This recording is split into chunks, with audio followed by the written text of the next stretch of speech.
Hello and welcome to a full park tour of Legoland, California. Now, how this is going to work is I have added every single bit of footage I filmed on the day and just put it back to back, and we're going to look at every single model, go around all the different rides best we can, and then get into all the shops and everything like that right at the very end. And we see a lot of it during the day, and then we'll go back over some different bits and pieces again at night. But I have also been uploading these videos individually as well. So some of the voiceover work has already been done, and I will then tie the other little bits and pieces in from when we go from one section of the park to the other. So there is a lot of footage extra within this upload compared to the individual uploads that I have already done, but some of the voiceover work will be exactly the same because I cannot sit and talk for the next 3 and a bit hours to redo it all again. So I am cheating, but as you can see, you've got the hotel behind you and you have got these amazing models. Now, these models do play music as you walk in front of them, and it is a really nice way to come into the park, and you can see you're right beside the hotel. So as you walk in to the Welcome to Legoland sign, just to the right hand side you have these, and then you had some really nice models on the inside as well. So you've got plenty of photo opportunities just on the outside of the park. So I think we're very soon we're going to go straight to the big Christmas tree. So this tree was the meet and greet tree right on the other side of the ticket office. So you pay your ticket, walk straight through, and this is the first thing that you walk into, and you've got the big shop on the right hand side, and then there is another shop on the left hand side, which I will add in towards the end of the video. It's already been uploaded, it's the exact same upload, but in case you've missed it or you just want one big tour, the big shop behind you, there will be footage from that shop coming straight back in. But like I said, how this is going to work, we're going to go from zone to zone from each section of the park, and everything that is new I will add in a new bit of voiceover, because we literally walk from one section of the park to the other, and there is other bits and pieces added that has not yet to be uploaded, like a large pirate section with a big pirate ride and lots of other different bits and pieces like that as well. So as we come through and we start to walk around the park, this bit we have already seen before in a separate upload, which is the park map. From the park map we then go past all the different bits and pieces that are getting built. But things to the right hand side where the water is, there's a ride there that we will be included again later on in the upload. To my left hand side there is actually a roller coaster. Now we will revisit this section of the park at night, and then we'll check out all the queue line and everything at that as well towards the end of the video, and we'll have a better look at what is actually behind those banners, because as it stands right now they are re-theming a lot of this section of the park. I do believe one of the bits used to be the Fairy Tale Brook ride, but you can see here you've got the Coastersaurus, and we will be going down that and having a much better look at all the other bits and pieces that within this section of the park. Like I said, right at the very end of the videos I do a full loop, I film every single individual bit separate bit by bit, and then when it gets darker we loop it back round again and we can see everything lit up at night, and it does look very impressive indeed. So we have got a lot of bits and pieces to come. As the video goes through, let us know in the comments below what your favorite section is. Let me know exactly what your favorite park is, and have you been to this theme park before? It is right up there on the list compared to Bill and Dick. Those two for me at the moment are top 2. I think it just depends personal preference on space, how busy it is, and what you prefer from the rides. But I think this edges it actually with regards to all the different types of models. Now you can see we are walking to the first section of the park that is technically open, which is the Lego Movie World section, and this is a very large section of the park. So you can see what we're looking at now. All of this is closed off, but as we turn around I will catch back up with myself. The difference between this and Billund is huge. The layout is completely different. It has different bits and pieces in here, it has different models, and the first thing you see, there's a big shop just directly behind it, which they don't have in Billund. The only thing that is basically exactly the same is this entranceway as you come through, and you can see it has master builders at work, and it has got the same sort of models at the bottom where they're talking to you, and you can sort of have your photo opportunity just there. So that is a nice thing. But with regards to how the layout is in California, you can just do it in one big loop, and then you do have a couple of cut paths where you can kind of come back on yourself. So with this, it technically does have 2 ways in and 2 ways out, but from here you just go into the next section of the park. So if you come in through the main gates and turn left like I have, that's the way you go, or you basically see this last if you come into the park and turn right. But the first thing you will then see is Ninjago. Now within this store they have absolutely everything that you can imagine, but obviously they are also showing off a lot of Lego Dreams sets, because they don't actually sell the Lego Movie stuff anymore. That has all been discontinued. So they have got different window displays, but as you can see, they do have the big plastic mold sort of models that they have in Billund, and they've also got this, which is the cool Benny. I do like this with the paintbrush. I think that's a very, very smart looking builder. It's the first time I've ever seen him in anywhere, and you can see you've also got the other dreams and obviously the sleeping logo. I do like this mosaic piece as well, so there's lots of different bits and pieces that they've got here. Some of this stuff I've never ever seen before, and the layout of this park, like I said, is completely different to any of the parks that I've been to around the world, and this is completely different to Legoland Billund with regards to the theming and the size. So when we get into it in a second, you'll see exactly what I mean. You've got a wonky-eyed banana, whatever that's to do with, going up in a big air balloon. I have no reference to what that is whatsoever. But the side of the shop is a half decent size. Now, with regards to all of the other videos, the amount of pab walls that they have dotted absolutely everywhere is incredible, and the amount of walk-through Lego brick-built attractions is just nuts. So you have a huge amount of different types of videos to come within the Legoland California playlist. So I'm going to get these uploaded one after the other if I can. So keep your eyes peeled for this. So if you are watching this first, I'm basically going to upload them in order of how you walk around the park. But then obviously there will be a massive uncut version where it has absolutely everything in, which will be a very, very long video, I would imagine. But you can see they've still got all of the Lego Movie World artwork, but they just seem to be using all of the Lego Dreams sets, because like I said, they have absolutely no merchandise to sell from the Lego Movie anymore, because that has been gone a long, long time. So potentially, if, as and when they do make a Lego Movie 3, if they ever get around to doing it, because obviously it's not Lego themselves that do it, that's all down to the studios and the different people, and then they obviously just use the license of the Lego name, then they might start selling the sets for the third one in here. But again, you've got Friends, and then you've got some other little bits and pieces as well. So you've got the, I think we just saw some 3-in-1s there. You've got the bouquets and all the other little bits and pieces. I say this every single time when they're all grouped together, and they've added a little parrot in there. Now that is something else, actually. There's something else we want to quickly talk about. The display cabinets are the best I've ever seen, because what they do is they mix and match all of the different sets, and then they say what is on display and the price of each set. So that is the first time, for example, I've seen all of those flowers with the 2 different birds that you buy from 2 different sets. They had displays like that dotted absolutely everywhere. I clocked onto it very, very quickly.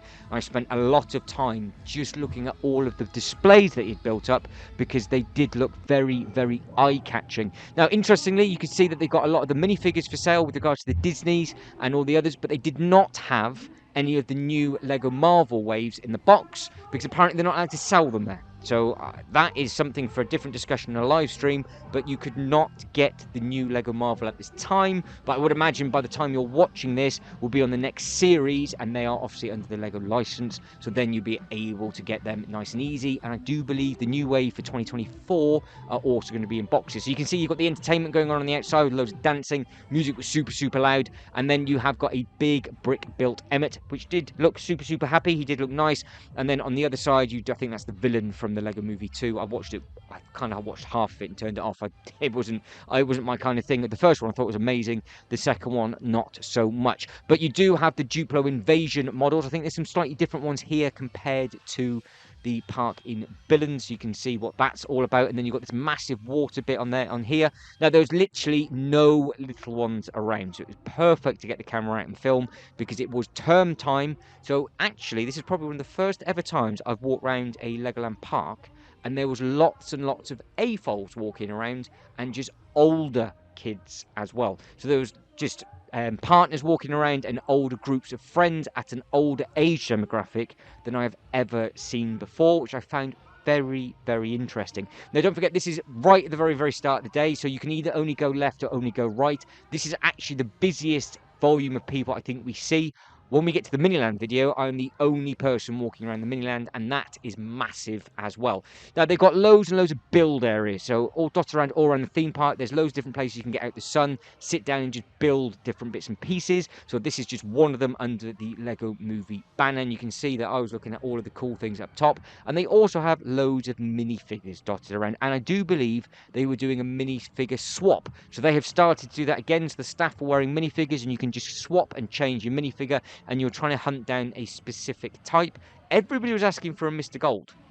So I'm not too sure if there was a Mr. Gold on site. I've never seen one in person, but obviously there's only a limited amount of them. I know one or two people that have picked them up, and those things are worth an absolute fortune. Now, you have got Benny's Rocket, so that is the big slide and play area that all of the bigger ones were playing on rather than the smaller ones, and the adults as well. They're having a good bit of fun on that. Now, the one difference here is the carousel. So this was full of teeny tiny ones, hence why you don't get any footage of that whatsoever. But all of the other photo opportunities were easy enough to get. So you can see, you can just sit down and take a photo. And yes, you do have the big 4D cinema in the background, and again, they have got the Unikitty Disco Drop, which is exactly the same as the one in Billund, and it's also the same as Windsor, but Windsor is themed for Mythica, which is the fire and ice tower drop instead. So again, with regards to the space, the whole theme parks like this is massively spaced out, loads and loads of width dotted everywhere, really, really colourful floors, and it's just really nice and vibrant. And you can see, with regards to the queue and everything that we're about to have a look at, there's a huge difference between this queue and the queue that they have at the one in Windsor, because they have this ride in Windsor, but again, it's just themed differently. So the queue in Windsor is inside, the one in Billund's inside. This one, it just wraps around the outside. It's lucky dip if you're in the shade or the sun, and then you've got a building area in the middle, and then from there you can then just crack on and then just basically jump straight onto the ride. So it's simple enough, so it's easy enough, and then it's a short enough queue. So that was easy enough, box ticked.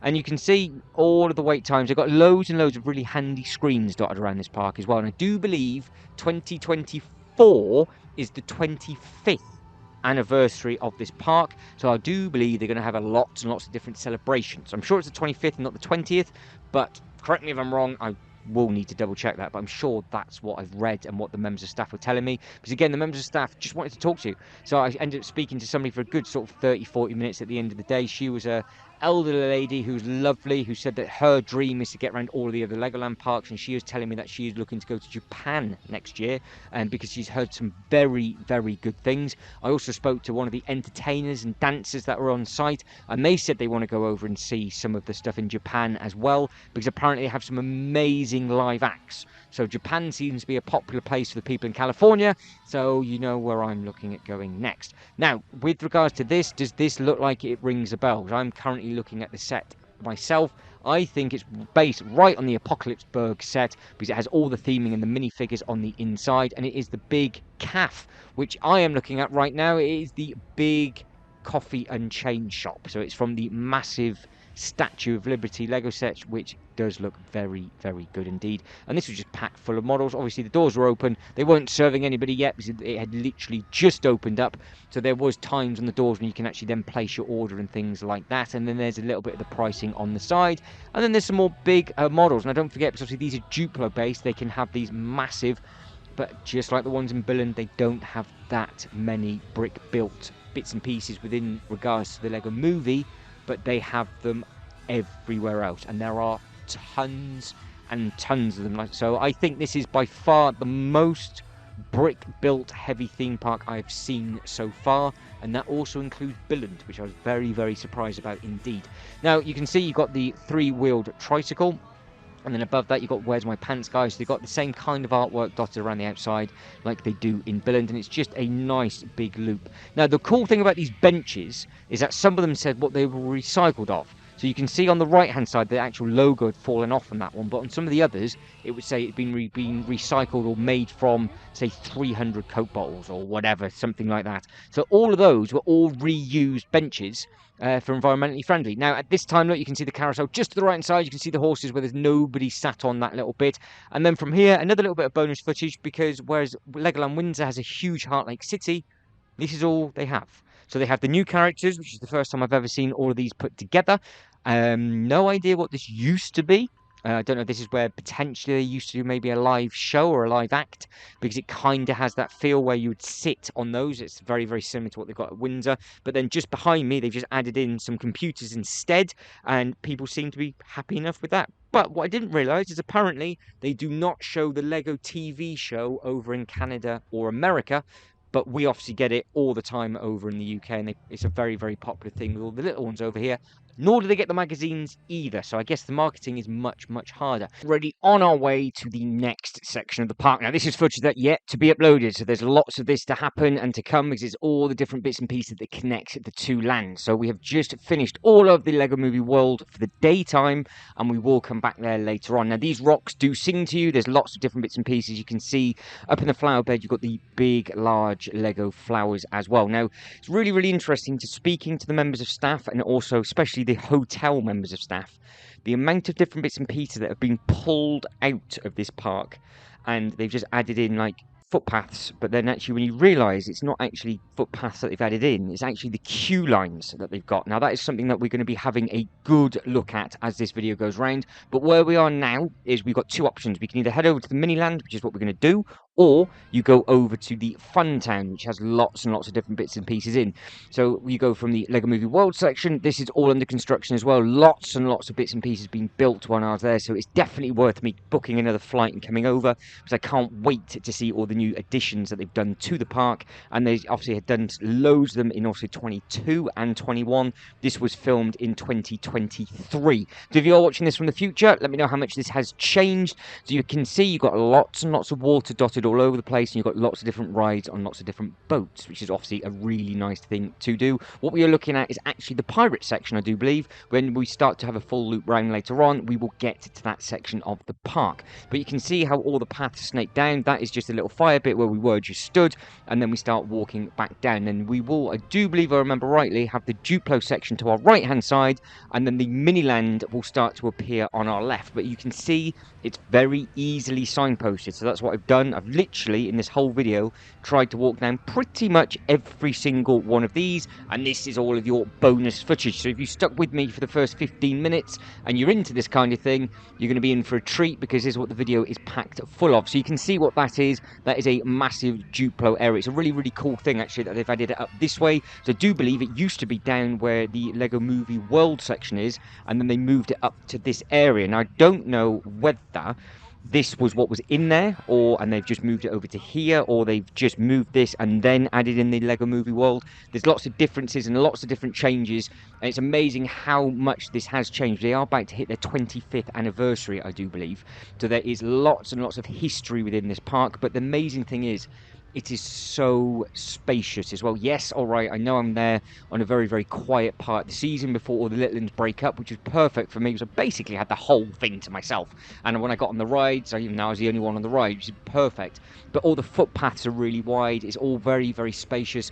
The Miniland is a central hub, so you can just cut through the Miniland if you want to and get to like the Ninjago section on the other side. But if you were to look at the map, you've got a full loop around the outside. So I didn't have to double back on myself whatsoever, apart from this bit, because I purposely came to the Miniland section first, because normally it gets busy at the end of the day. So I wanted to film this straight away. Then I came back, and then I just went from zone to zone to zone to zone, and then I finished in the Technic / Ninjago section, and then just had a quick wander around when it was dark. So for me, I did not have to double and loop back on myself, whereas somewhere like Legoland Windsor, it can be a little bit of a maze depending on what way you go down into the park, because obviously that is built on a massive hill. However, they have got a beautiful looking dueling roller coaster opening up there very, very soon, so I cannot wait to get back to Legoland Windsor and see all of the new additions that they've added to the park.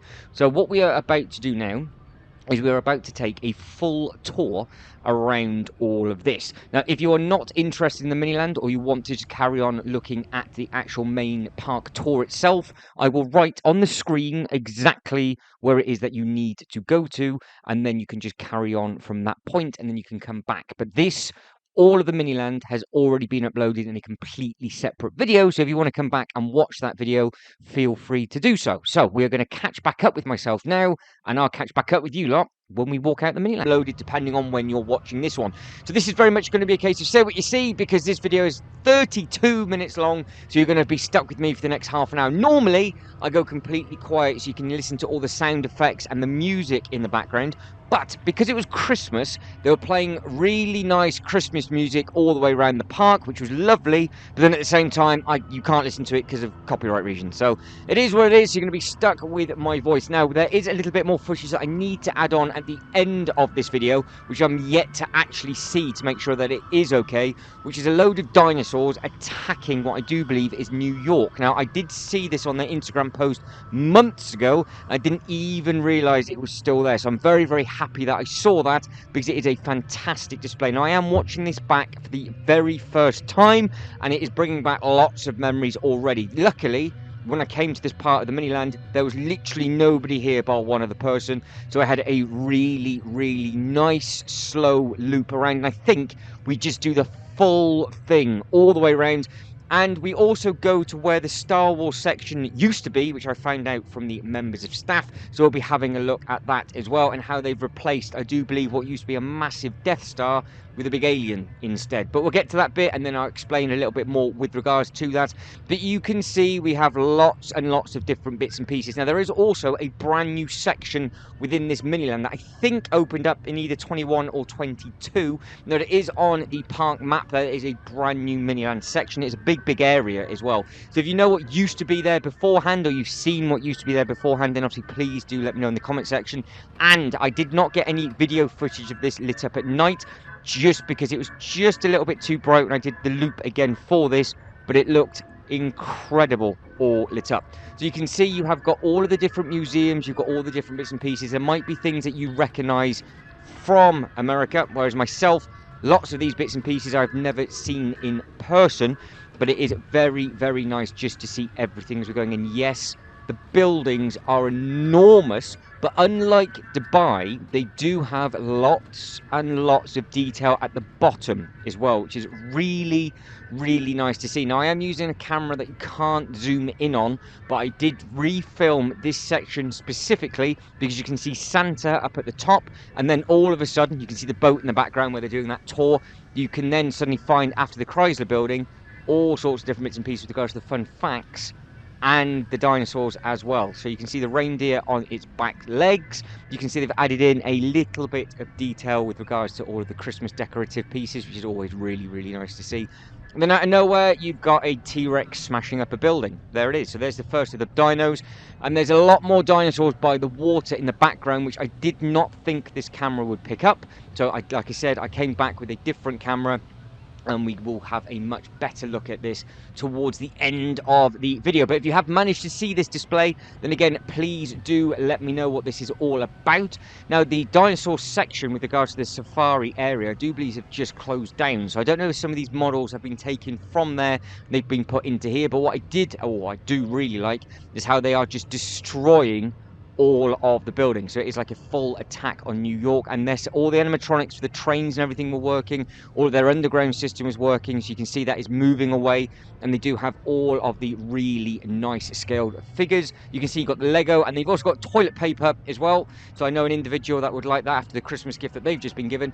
And then up you have got the Hallmark channel. So that is obviously an Easter egg to what I do believe is their Hallmark Christmas bits and pieces, unless they are sponsored by Hallmark as well, because over at Legoland Windsor they have more made up ones, so some of these might be the same. But you've got Times Square 2024, you've got the Coke symbol, so obviously they must be sponsored by actual bits and pieces, and then it did say Happy New Year above that. Then you've got 54G something way, and then you've got something about Smile. So like I said, I do go a lot slower, so we'll have a much better look at this. But the size of these things are massive, and the weather was perfect just to walk around. So like I said, we get to see absolutely everything. The difference to this one compared to all of the others is huge. So every single Miniland that I've been to now, let's tick them off as we go. So Legoland Windsor has a bit of everything. This is obviously Miniland USA, so it's all to do with the different USA states. Dubai is just Dubai.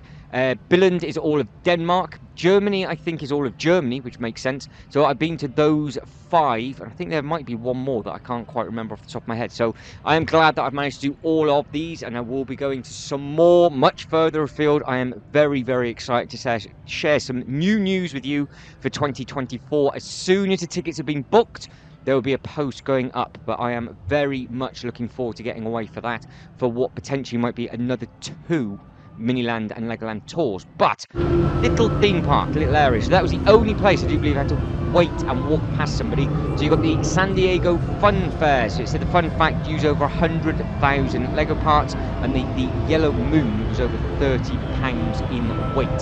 So you can see there's all sorts of different bits and pieces. Now the green thing is a little bit of an Easter egg, I do believe, to one of the oldest theme sets that used to be out. So I do recognise that. So that was an old space set. Late 80s, early 90s, I do believe. And then you've got just much larger stadiums. So you have got, I think that's a horse track that did work, the animatronics did work, and then you've got lots of these buildings dotted around all over the place as well. And again, the nice thing about this is they have tall structures everywhere with smaller structures, and there's a lot to look at and a lot of detail absolutely everywhere as well. With regards to all the buses, you've got the trains, you've got all of the characters and everything like that. So there is a lot to soak in and a lot to take in. I would need a second day here just to film this Miniland properly, like I normally do at the other parks, because I went around the whole park this time, filmed everything. And by the time I got to the very, very last zone, the park was closing because they didn't have the longest opening hours when I was there, because the kids were still at school. But I was lucky enough to get everything done. But I would like to have filmed this in much, much greater detail, zoom in and all the different details. Again, playing all the games where you're trying to find all the Santa on the roof, because obviously there would be multiple tick lists for all of the different Santa Clauses and all the different reindeer. So there would be one of those absolutely everywhere. So I've now spotted 2. I didn't even realise that was a thing until rewatching this back. You can see, again, you've got the massive amount of sort of fire brigades, the police going around. You've got all the cones. Some of it does look like it's been resurfaced as well. So obviously they've done different animatronics and they've redesigned some of the paths and things like that. Other bits and pieces, they had a massive baseball stadium, and I think the new thing that had been recently added in, or it's been added in over like the last year or two, is the other football pitch as well. But it took 1,200 hours to build, and is over 1,000, does that say 1,600 colours in that? I think that's what it said. You might have to go back and then correct me in the comments, because I can't stop this as it starts going. So again, all the trains going around, they all look like nice and fresh, and then you have got all sorts of bits. So there's another Santa Claus with another reindeer, and that does look like he's got a little helper on the roof. So that's 3 of them now. So let's play that game as we go around. How many of those can you count? Because I would imagine there would have been another one in the fun fair section, or in the fun ground section, and I missed out on that one. And again, you've got these really nice, bright, vibrant colours. You've got the green, the orange, the blue above the nice yellow building. But look at the detail in the bridge. And you've got the little park on the ground just there. So you can see that in further afield. And then again, as we're coming through, there is might have been another one on the floor. So like I said, this was just supposed to be a slow walkthrough. And then if I had time, I would have come back and done this much, much better. But you stuck with my voice just because of the Christmas music. But the atmosphere at this park was incredible. So fun fact, over 200 yards of string to create the rigging, took 140 hours to build, and it was 7 foot long. That's just for the boat, mind. So just that boat alone took that amount of time. Now the master model builders are directly behind me. So they're really, really close to this Miniland, whereas I do believe the ones in Windsor have a bit of a trek, because they've got to go all the way from the top of the park and then snake their way all the way down. Whereas this area is perfect for them. So their offices are really, really close, and we will, I think, in this video possibly have a quick look at that as well. But you've got Old Town, that took over 60,000 Lego parts and 600 hours to build. That does again look very, very impressive, and they have got a beautiful mix of water and buildings as well. So like I said, I wish it was a little bit slower, but it is what it is, because the scale of this Miniland is rather large. You can see we've got lots of other areas still to go around. We're not messing around with this one, and we're only 9 minutes in. So you've got lots of chairs, and we are at the Randy Shell, 65,000 bricks, and there are 380 chairs for that. So currently we are at the Miniland San Diego. So one of the states is new, and I cannot remember what one it is. Can I multitask and give it a Google at the same time as me talking to this? So I'm not 100% sure if I can, but we will see. So as we're walking around, you can see we come to the massive water section, and there's lots of other little bits and pieces that you can see all dotted around. And again, the boat tour doesn't come on this bit of the water, but you can see what will be happening later on in a different upload, just where that boat actually goes. So we are in the big in the big docked section, and it does look, again, very, very impressive. You've got all the different canoes, and you've got lots of other detail. Now, further afield is where the Star Wars bit is. Now, I do believe, as I've clicked on it now, I'm on their Legoland website as we're doing this, so I'm doing live thing. I do believe Miniland San Diego, it says the world's first Lego city of San Diego is found in Miniland, USA, featuring the best landmarks, iconic structures created in Lego form from a team of 70 builders, used more than 5 million Lego bricks to construct a realistic 30-foot beach, street lines with 120 palm trees and 55 San Diego landmarks of our miniature city. So that is what is new. So that all of that is new in that area. So the San Diego is the new bit, because we have got San Diego, Las Vegas to have a look at, Los Angeles, New York, San Francisco, Washington DC. So that's all the different areas that are within this, and then you've got the SoFi Stadium as well. So all of that is in their Miniland, and like I said, they have just added in their new area, and it's a big area, which is the San Diego. So I did wonder why that did look so clean. I thought it was just a smaller area, and that area was absolutely massive. So that was where the lovely bridge was and all those taller buildings. So that is very, very impressive to see. Billin did something like that recently. They added in a whole new area, and I do believe Legoland Malaysia are in the process of updating all of their Miniland area as well, and I am very intrigued to see what New York looks like. But you can see we're in Southern California at the moment. It is quite nice walking around and reading the different bits and pieces, especially when you're not a local or have any idea what's going on. Then you've got the NFL films, and then this is what I thought that just the new area was just here, to be honest, because you can see that it's got all of the new ground, all of the different animatronics. This all looks brand new as well. But this might have been added in the year before, and it's not yet just got weathered. But you can see all of the nice helicopters that are moving about. I do believe there's a boom box in the back of that green car that moves up and down. So there you can see the blue one, something comes shooting out of that one, then shooting back in. And then there's a boom box in the back of the green one as well. So there's something going on with that, which we'll be taking a look at in a little bit, because I'm sure I wait for something to happen. While we're doing that, look at all the detail that is in the back of this stadium. So you've got all the steps that zigzag all the way through. There it is. So that's the car jumping up and down. That's what we're waiting for. So that you can see there's some massive sound system in the back of that one. But again, I've had to turn it down just because of the music. And then as we come through, we are coming into this incredible detail building. So you can see all of the different bits and pieces. They put this plexiglass in front of it, which is a little bit of a shame, but you understand why. Over 3,000 Minilanders on the inside, 30 foot long. This thing is absolutely massive. And I do believe, I was about to say, I do believe that all moves around. So the animatronics and everything work well on that. I'm glad you're not getting the reflection too much, but you can see just above the plexiglass just the detail of what that thing looks like. And I massively appreciate just how hard people took and worked to put this together. Because like I said, I saw this on their Instagram page of actually them putting it in the other year, and this is what I thought they were advertising for their new section. But it does seem to be that every couple of years they must update a different area. So if you can let us know in the comment section below, what is the newest area of your own local Legoland park to be updated? Because as we've just read, there was tens of thousands of bricks with a huge team and army putting in that new area. So that did look very, very impressive, and I do massively appreciate that, because it was beautiful to see. So I did go around again without the camera, because I wanted to soak all of this in, because it just keeps going and going. You've got the gorgeous detail of the water, and obviously and you've got Randy's Donuts. Now there was a little bit of an Easter egg with Randy Donuts, because you can see the car doing donuts out the front, and I do believe that is a tribute to Ken Block. That is his Hoonigan car in the background, and obviously he sadly did pass away in 2023, which is the year of this being filmed.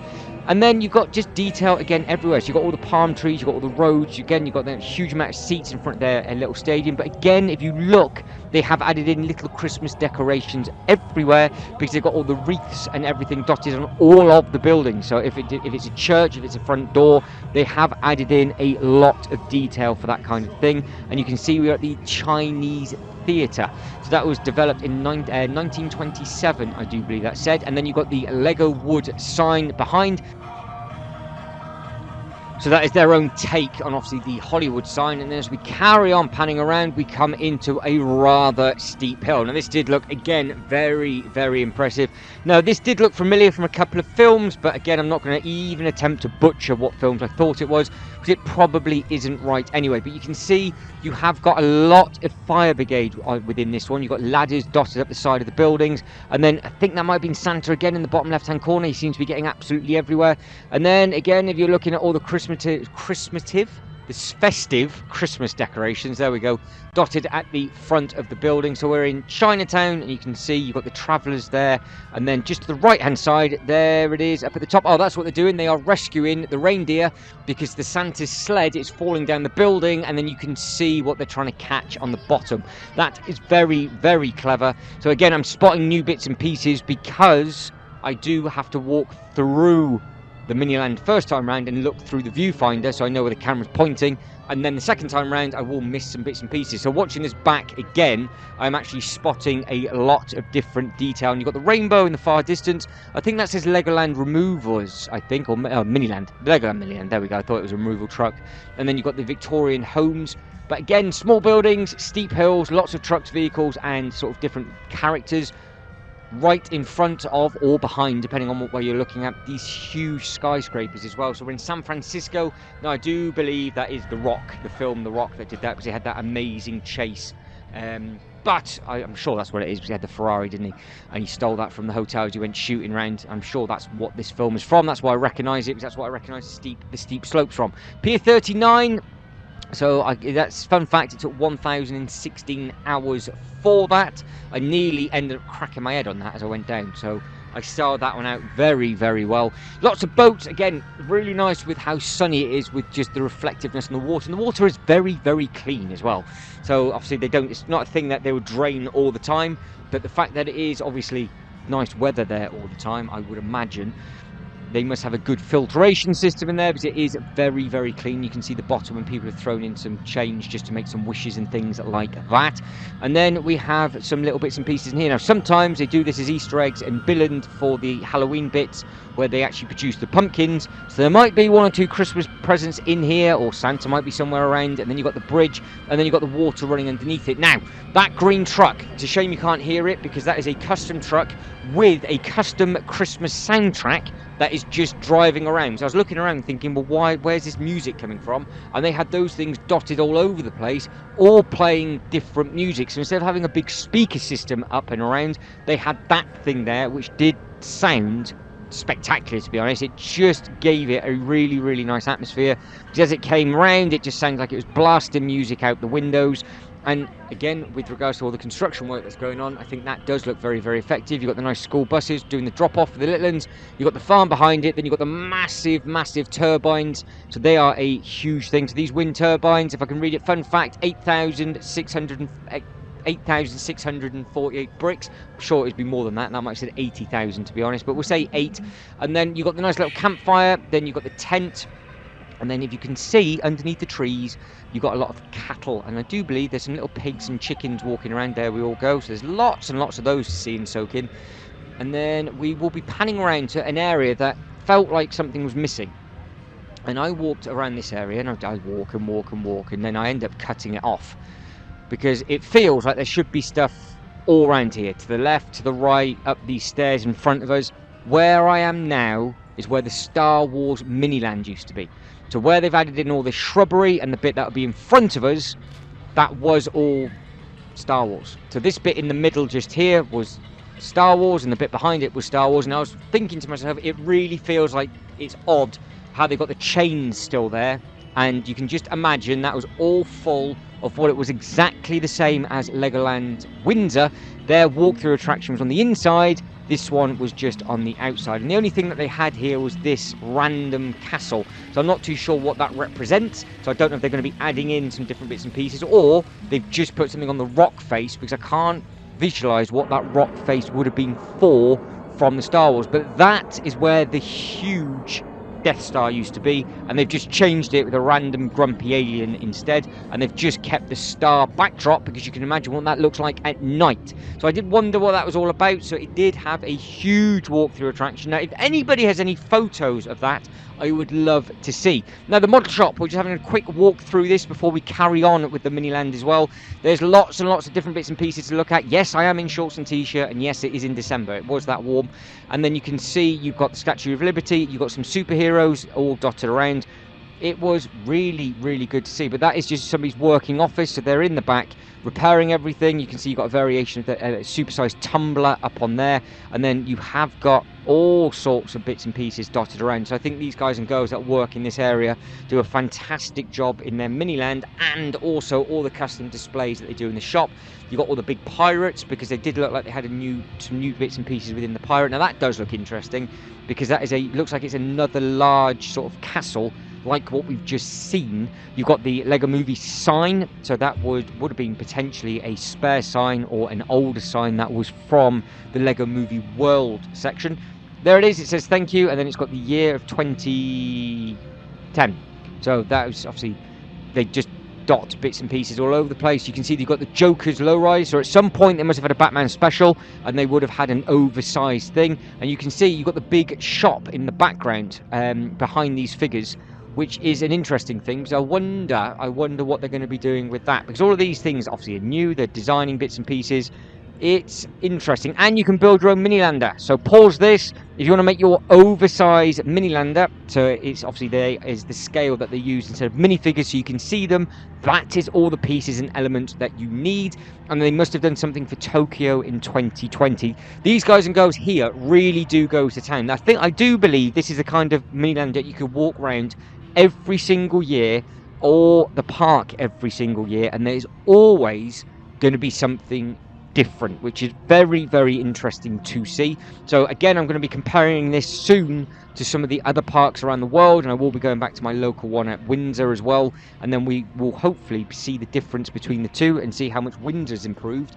And then you've got the big dinosaurs, and again you've got the flames and the castle at the back. So I just wonder if they're going to go to more of a mythical section at the back end, or they're just going to leave it be where they've just got the water and they've just put something there because it did look effective. But if you can visualize what that water would have been used for relating to Star Wars, then please do let me know, because I am struggling to think what that section would be, and I'm sure some of you would be screaming in the background. But you've got how the developers and designers get their bits and pieces approved, and just how much of function they have to put in. As you can see, they've got massive steel structures on the inside of them, and then obviously it's all built with Lego bricks, and they do have to get glued together so they don't get damaged too badly, because obviously people will climb on them.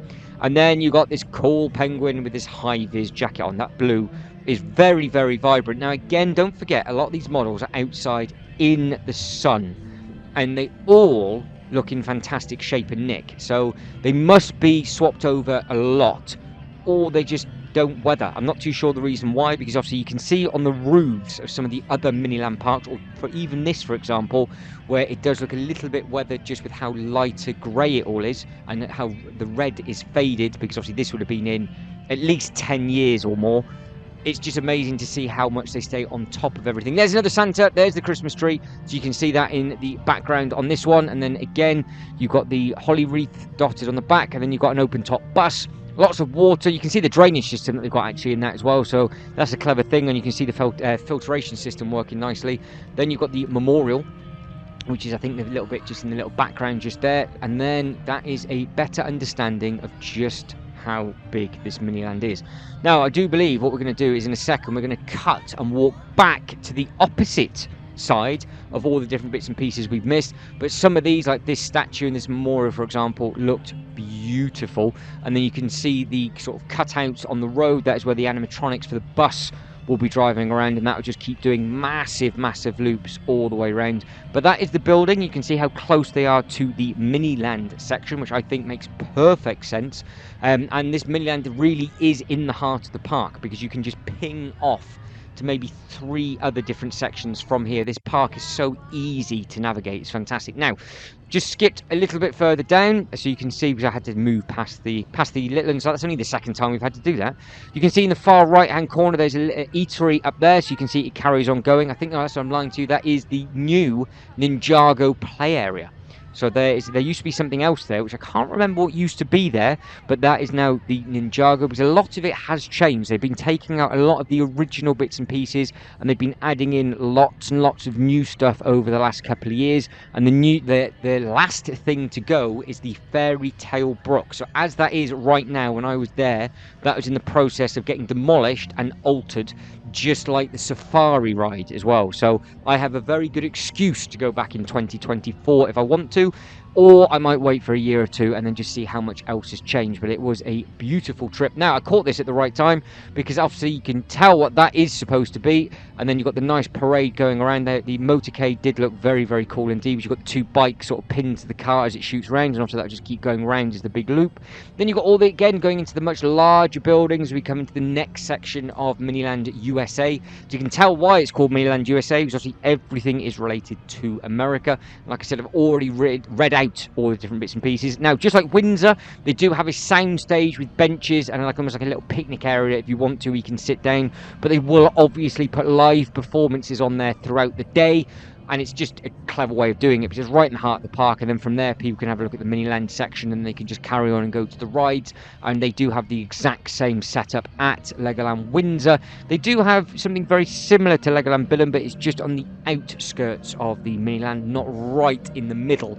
So Windsor and California are like for like on this one, and Dubai does not have that because Dubai is all inside. But they do have entertainment, but just not right there. It's in a slightly different area, I think. Now you've got the parade that's going on there, marching up and down, which does look, again, very, very effective. And can you see the oversized Santa and the big Christmas tree in the back left? And again, you've got all the wreaths and everything up at the top. Very, very effective decorative pieces on this one, so I think they have done a fantastic job, as you probably can make out. I was very impressed. I'm enjoying watching this back. But that is the Capitol, and it has 540 rooms. I think that's 648 windows, as a fun fact for you. Then you've got the horse and cart going around the front. Now, this is the only bit I recognise, because this is what they have at Legoland Windsor. So our version of Miniland USA has a bit of everything, and they have quite a lot of this. So we have some from Las Vegas, and then they have 1 or 2 of the bigger buildings as well. And then we do have Washington, D.C., and we've got the Capitol State Building, little bits and pieces like that, I think. Whereas this is just obviously the area that it is. It's everything. So we don't have 3/4 of this at Legoland Windsor, but we do have 1 or 2 of the key buildings. So if you are intrigued to see what Legoland Windsor has, head over to the Miniland mini playlist, because I have created a Miniland playlist of all of the different Miniland parks around the world over the different years. Some of the videos are very, very long, because that is the short, sorry, that is me zooming in and out. And then you've got the shorter videos of just a walkthrough like this one, and you've got all of the sort of animatronics and sound effects, because normally they don't have the music playing in the background. But again, you've got all these big buses, you've got all these tour buses. Now with this, you have to walk all the way down to then walk all the way back up again to walk all the way around. It is a split path down the middle. But if you carry on walking and just to the left hand side, that is then the next area and section of the theme park, and that is where the boat tour ride is, which I will be adding in sooner rather than, like I said, more than likely that will be the next upload that follows this one. It just makes sense having both of the Lego models videos back to back, so at least that way, if you want to, you can then see the other models from the other side of it, especially the larger bits and pieces in the middle, because it was very, very impressive to see. I won't be saying much in that video, but the amount of time that the word Legos got used rather than bricks, I did bite my tongue. But you can see why, I guess. So it is what it is. But I say it every single time. Lego is the company. The bricks is what they produce. They are not called Legos, because it just isn't. But what I do like is you've got this massive treasure island with the big skull. If you notice that one, and these look quite new as well. So they've got all the different races and boat rides. So this was a cool little thing. It's just little building areas. So you can just build the bits and pieces. First ever place I saw that was actually at the Dubai water park, and now obviously Billund have started to create a few of them. Now they've got some more boat bits and pieces in some of the other parks as well, which is really, really nice to see. And obviously now they're opening up all the Ferrari World sections, where they have all of the car racing versions of that on the inside, which is basically exactly the same as what Legoland Billund, also the Billund house, let me rephrase that, the Lego house in Billund has, there we go, third time lucky, where you can just build your cars, you hit a timer, and then you can race each other. But at the Legoland parks, they're on a much, much larger scale. Right, we've got just under 2 minutes left. So if you can like this video and subscribe to the channel, that'd be absolutely fantastic. Hopefully you've enjoyed this journey through Miniland USA. If you've been to this park before, please let me know what year you went and how much this area has changed. And like I said earlier on in the video, if you go to your local Legoland, what is the newest building that you can think of that they've added in? We covered the one over in Billund already this year, and last year it was in Legoland Windsor. It was all to do with Santa Pod. That whole area had been refurbished, and that did look very, very good because that did look very weathered and battered. So let us know if all the upgrades and all the updates to everything are to your taste and they've improved, or do you miss having some of the original bits and pieces? Obviously with the rides, they've got to pull them out because at certain points the maintenance costs of those things, it just becomes worthwhile just putting a new ride in. But when it comes to this kind of stuff, would you like something, say for example, somewhere brand new in this area, or when this finally gets weathered and it's time for a change, would you just like a like for like replacement, so they just rebuild the same things again because you have an attachment to that area?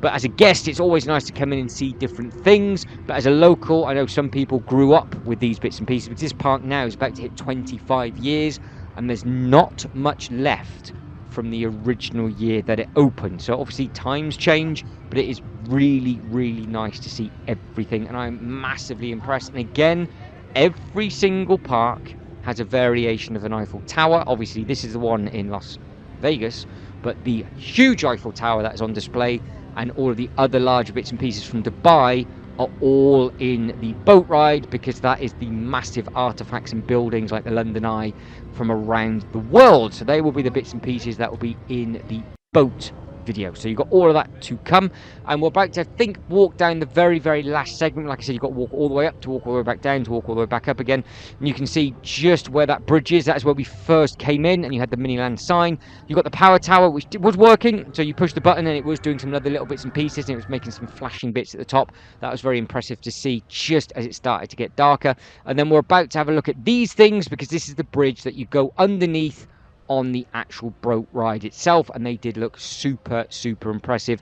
You can just see the scale of how big that ride is. Now we are moving on to the Fun Town area, which can only be described as the best bits of every different Lego City park around the world, all put into one area. And not only that, the eateries that they have is like a completely different type of eatery.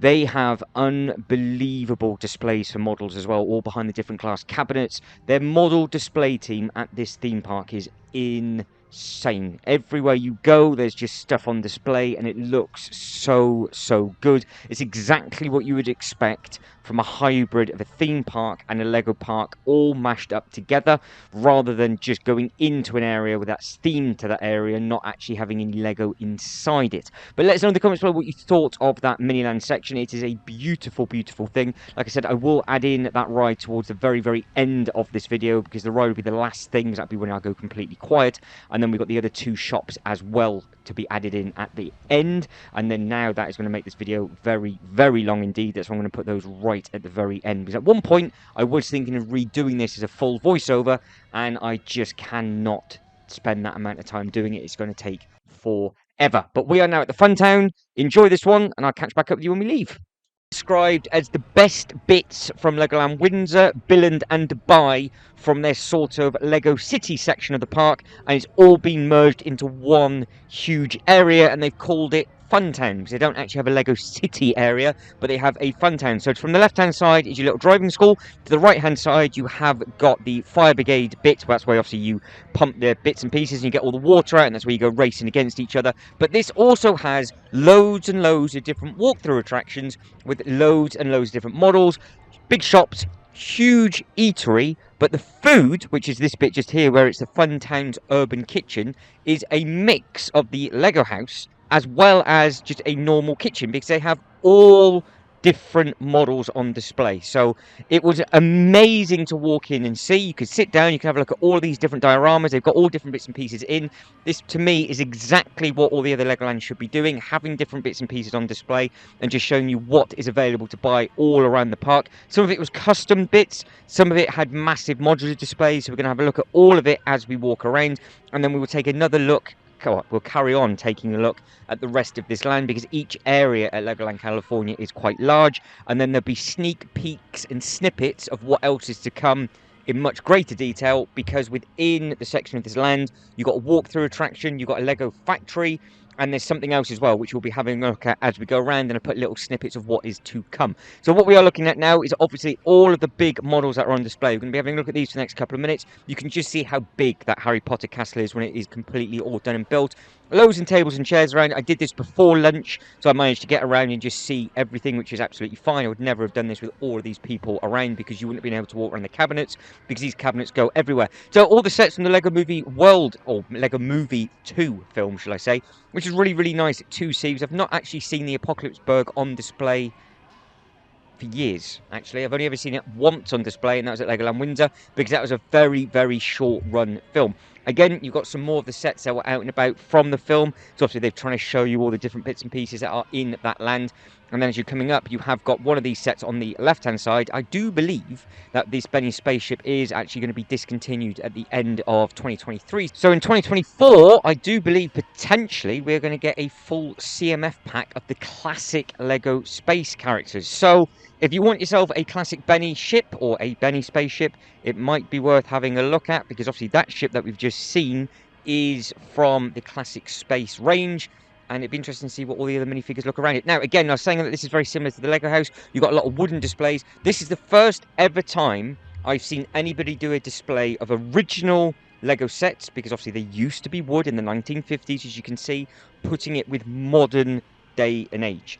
I think this looks so good. I've not slowed any of it down, because the video is already 14 minutes long, so hopefully if you need to, you're just going to have to pause it and see. But you can see you've got the classic wooden car with the bigger car, and they've done that all over the place, and it's just really nice to see what they've done. You know, when they did this in all of the bigger shops, what they did to make it nice and easy, they actually showed you the different bits and pieces that were actually in the display, so you can work out exactly how much money that would be. And you can see you've got the classic, very old police station just there, and then as you come up, you've got some other little bits and pieces for the Duplo police station. So this is probably one of the better displays I've ever seen at one of the Legoland parks. And they've got the stuff absolutely everywhere. So obviously I'm going to start with dessert. Then you've got all the big bells, you've got all the big Lego models, and they just wrap around all around the other tables. And I didn't go too far in, because obviously everybody was eating, so I left those bits. But you can just have to imagine all of these little models that are dotted about. But I think we picked up some of the bigger ones just here. And you can see how it works. You can just go around, you've got food of the world. Basically pick what you want and then just sit down on all the tables and chairs, and there's loads and loads of seating area outside as well. Now we have got some things that I do believe, if you're a Star Wars fan, I think you're going to like these next two. So yes, you've got the band, the Cantina band. These did look very, very good. Now obviously these aren't for sale. This is a custom display done by a Lego person. Potentially, maybe they might have also been used, or having ideas of being used from their walkthrough attraction, and they've just scaled it much, much bigger, because they did used to have a large outdoor mini land for Star Wars, and then obviously that all got pulled. But this is just from what I do believe members of the public. And then we've got this one up here. Now there's a lot going on with this one as well. So you've got the window looking through with Darth Vader, and then as you pan round, you're just gonna have to get rid of the glare somehow and just look exactly what we're looking at. But it is into a big box, and you can see what they is looking at. So you have got the spaceship in there, you've got the X-Wing going down the tunnel. There's a lot going on with this, and you can see just how deep that box is on the right hand side. And then with this as well, you've got the nice frog, and then you've got all sorts of other little bits and pieces going on with regards to all the nice water. You've got the piano down at the bottom. You've got this cool looking thing, which is sort of like a dinosaur. I guess it is a dinosaur, which is a very, very heavily themed section within Legoland California, and potentially it'd be interesting to see if they are going to be expanding that area with the work that they're currently doing, which you'd have seen in the Lego Movie 2 video. So what I'm doing with all of these Legoland California videos, they're all in the different zones, and then within each zone there's like a walkthrough attraction that will be filmed separately, and then but at the very, very end of the sort of park visit, I will just do one massive video So if you want to watch everything, including a lot of footage that wouldn't have made these little cuts of me walking down different paths and checking out all the other different models, because there would have been about 25% more footage, I would imagine, you're going to have to wait for that over the next up and coming weeks. But that video, I think, is going to be very, very long, because every single land is absolutely massive. So you can see what they've done with these modulars. So they've customized their own black road around this one, super simple, and they've just wrapped it all the way around the outside, which I think looks very effective. And they've just put some little checkers plates down just for the minifigures to cross over, and they've just added lots of different bits and pieces. You can see that you've got the light grey with the black, and each one of those is obviously in its own unit, and this is behind the modulars as well. So that is the assembly square. So they've just made it double deep, and then you've got all going around the outside. Up on this one, you've just got the half a shelf, and you can see up on that one, I do believe that is the back of the library. And then coming across on this side, they've done all of this effort with all of this, with the bright stuff. So it's worth, when you're coming in, before you place your order, and if you can, just walk around the cabinets like I am, because that is super effective. They've just used all the different tiles in a different way. They've got the 1x2s and the 2x2 tiles, and also you've got the big shark, just a random thing. And yes, that is the back of a Harry Potter set. So that is what that was. And then when we have a look at the front, it's just something different I've not seen before with regards to giving the sets more depth. So these are all, they are, actually it's Diagon Alley, which is a set that I have. So it's something that I could potentially do and potentially display that way, because you can see how it just opened it all up. So you've got the nice way at the front. Now the car, that blue car that we're looking at now, that has actually just been announced for a January 2024 release. So if you did like the look of the car outside the front of it, you will be able to buy that separately. You can see that you've got the Lego store there.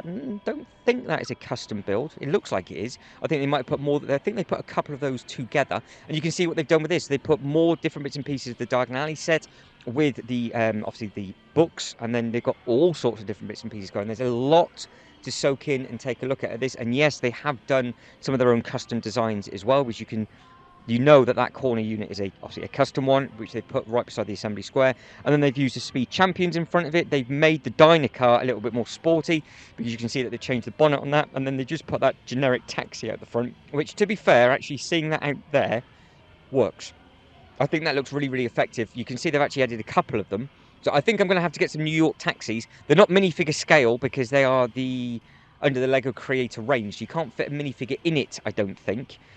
If that is the taxi that I think it is, but I think they do look very smart, because obviously you did get one with the Daily Bugle, and then you've got that new monstrosity with the Avengers Tower as well. But that is the urban kitchen. You can see just how clean this park is. So we are just going to carry on walking down and just soak in all the other models and all the other different bits and pieces that are in there. So that is a driving school. So like I said, they've taken the best of everything, I think, from Bill and Windsor and Dubai, added all the different rides in here, and they've put their own twist on it with this eatery, with obviously all the models on there, which I really like. So if they had just done that and then just basically had it for like the smaller ones with all the other bits and pieces and the rides, I would have been, yep, perfect.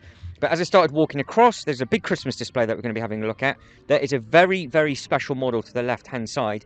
Now this is, well, it's a little hint, it's got a duck in the model's maker's hand. So if you don't know who that is, then I won't spoil it for you too much. But if you do a little bit of history with regards to sort of, I don't know, maybe the founder of the Lego group, that might be who that is a tribute to. Then from there you have got Rebuild the World, which is in the Planet Lego, and now this is what the inside the Rebuild the World looks like. This will be coming in its own video. There's lots and lots of models all dotted around the outside, and you've got all these play bins and things like that.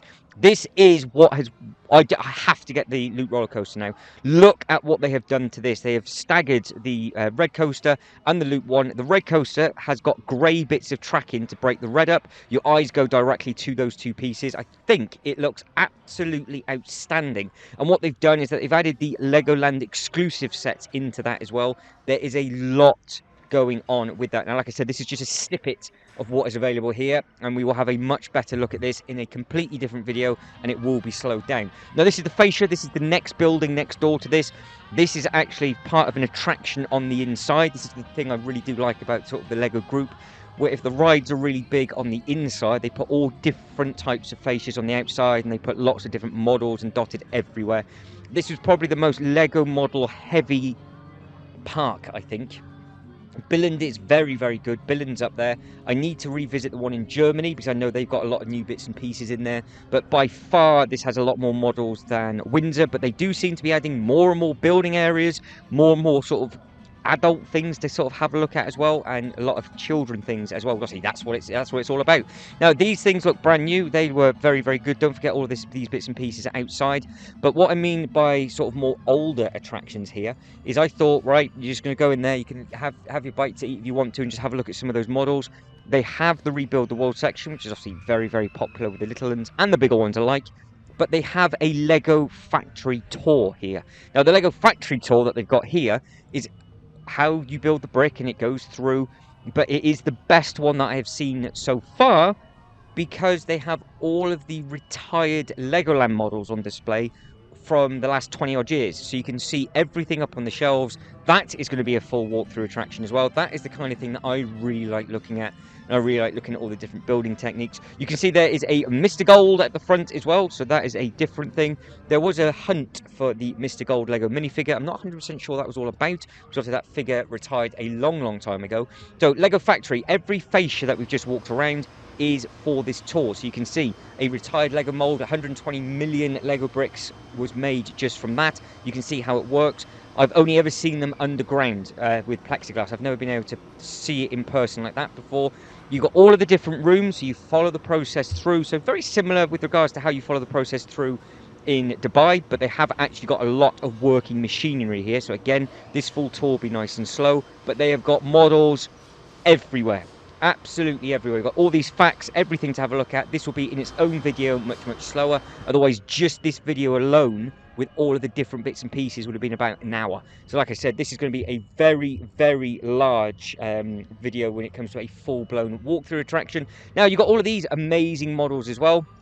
We will go back to the Christmassy ones, but you've got 3 or 4 big models dotted around. It's just really nice that you have all these. You can sit down, you've got all these benches, you've got bits and pieces in the shade, you've got bits and pieces in the sun if you want to. And obviously this is more the meet and greet for, they're still in the process of getting, I do believe, all the bits and pieces set up for Christmas itself, because this was the week before the schools broke up. So I would imagine that all the models would have been in by now, and this might have a little bit more decorative pieces around. So if you have been over the winter special season, please do let me know. Now, directly in front of us, I had no idea what that Adventures Club was. I just thought, well, it's just going to be a like a little shop or something. No, a huge walkthrough attraction with loads of games on the inside, all to do with the adventure theming. So then I thought, well, there's not now going to be a laser shooter. I think this by far has the most Lego models dotted around any single park.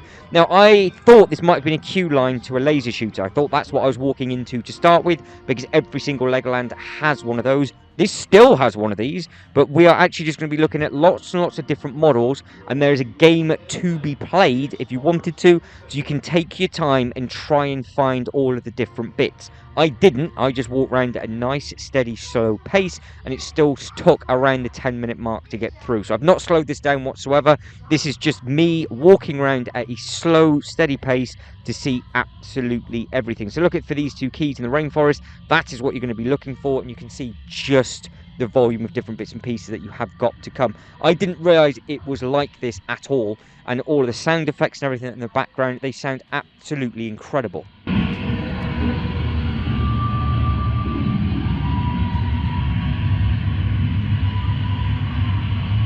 So again, you can have all the thunder and everything dotted around. You have sound effects of rain. You've got that really nice sort of little background, so you can see that with the flashing. That'll be where all the thunder's happening.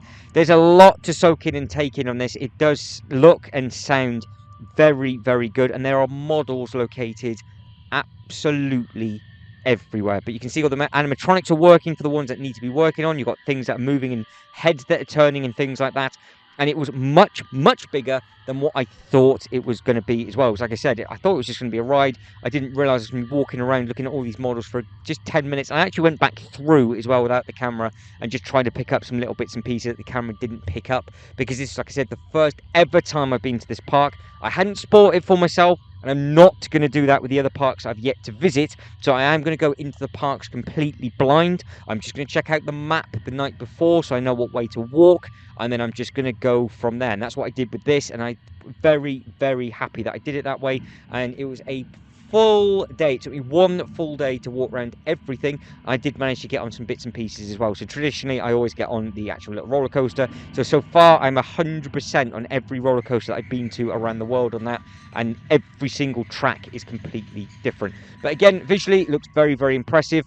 Some of these models are very, very large as well. So we've got a lot of them, as you can imagine. You're going to have them in the big tombs. You're going to have the big pharaohs that we're going to be having a look at. The brick count on this, I can imagine, is very, very big indeed. But you've always got a really nice soundtrack going on in the background, and then you've also said you've got the different sound effects coming on. You've got different bits and pieces in a prison cell, and then you go down the corridor. So you've got lots of different rooms. You've got nice photo opportunities in here as well. It is something that you could easily spend a bit longer than I did, because I wasn't looking for anything specific. I was literally just wandering around.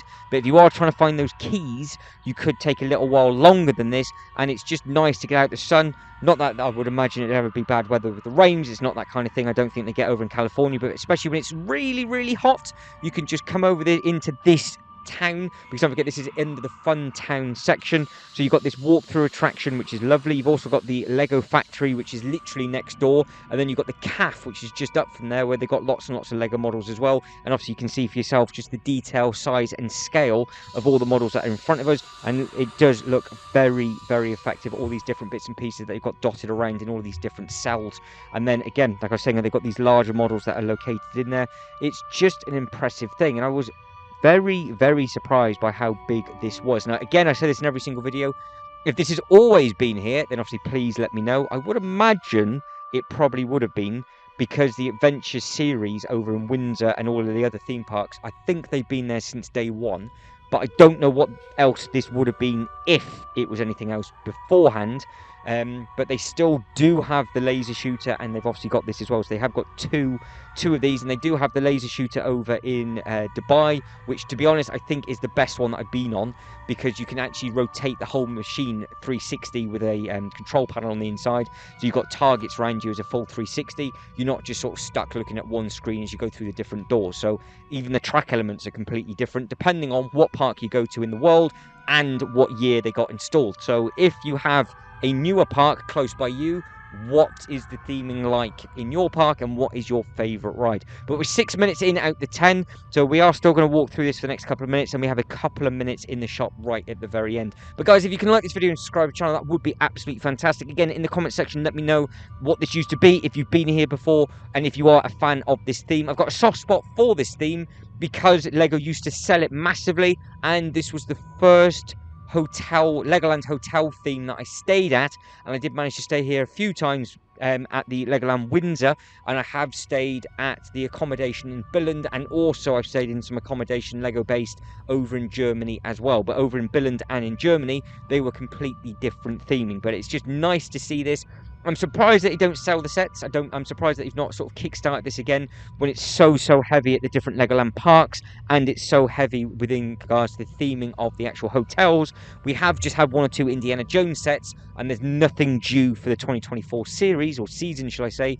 So maybe 2025 they might go back to their roots and the stuff that used to be. But you can hear with me flicking that it just makes a cool little noise. And then you can obviously have your photo taken in front, and you can sort of crouch down by the big thing on there. And I do believe in a second somebody's going to follow me around, end up screaming in there. So if it makes you jump a little bit, I do apologise, but that is fair warning. And again, big models, and they still have some of the big models in the queue line as well for the actual shooter, but the actual queue line is very short, so they just have the big models stood outside the building, and as you get into the building you actually get on the ride. So the actual some of the queue lines over in California, they aren't inside the building. They've used the land of the actual ground for the queue line. So again, each thing is completely different, whereas the one over in Windsor, the queue line is probably 10 times bigger than the actual ride. The queue line is absolutely massive for this, but again, they do have some nice theming on the inside of it, and they've got really beautiful theming for the actual dragon over in Billund, where we don't have that in Windsor. So again, every single park is completely different, but it is just a case of follow different bits and pieces around. It's interesting that floor, it vibrated when you were stood on it, so I think you can hear that now. So you can hear the rumbling in the background going on. There's like, almost like a little earthquake going underneath your feet. So that was a weird and wonderful thing. And again, lots and lots of different things to explore, look at. Don't forget, you're looking for these different keys. I think there's 5 of them that we're supposed to be looking for. So feel free to watch this video again and pause it in sections if you are playing the game. I didn't miss a square foot, so I did manage to cover absolutely everything that this had to offer. Now, as we walk around the corner, you get a lot of wind noises. Now, that wind noise is because we're about to walk into ice, and it goes from one extreme to another, and there's some fantastic models in here because, again, with all the different kinds of Explorer sets, you are looking for different bits and pieces, and it's all written up on the wall. It's very, very cool how they've done all of this, and these do have some rather large bits. So we are looking for the final key located in the Ice Kingdom. So if you can find it, let me know, and if you found any of the others, get it in that comic section. Now, coming down, you can see we've got some nice models. We've got Penguin. We get a better look at that in a second, because there is actually a full-blown model inside that Lego ice cube. It does look very, very cool, and you've got lots of other different bits and pieces going on with this. So again, with the noise in the background,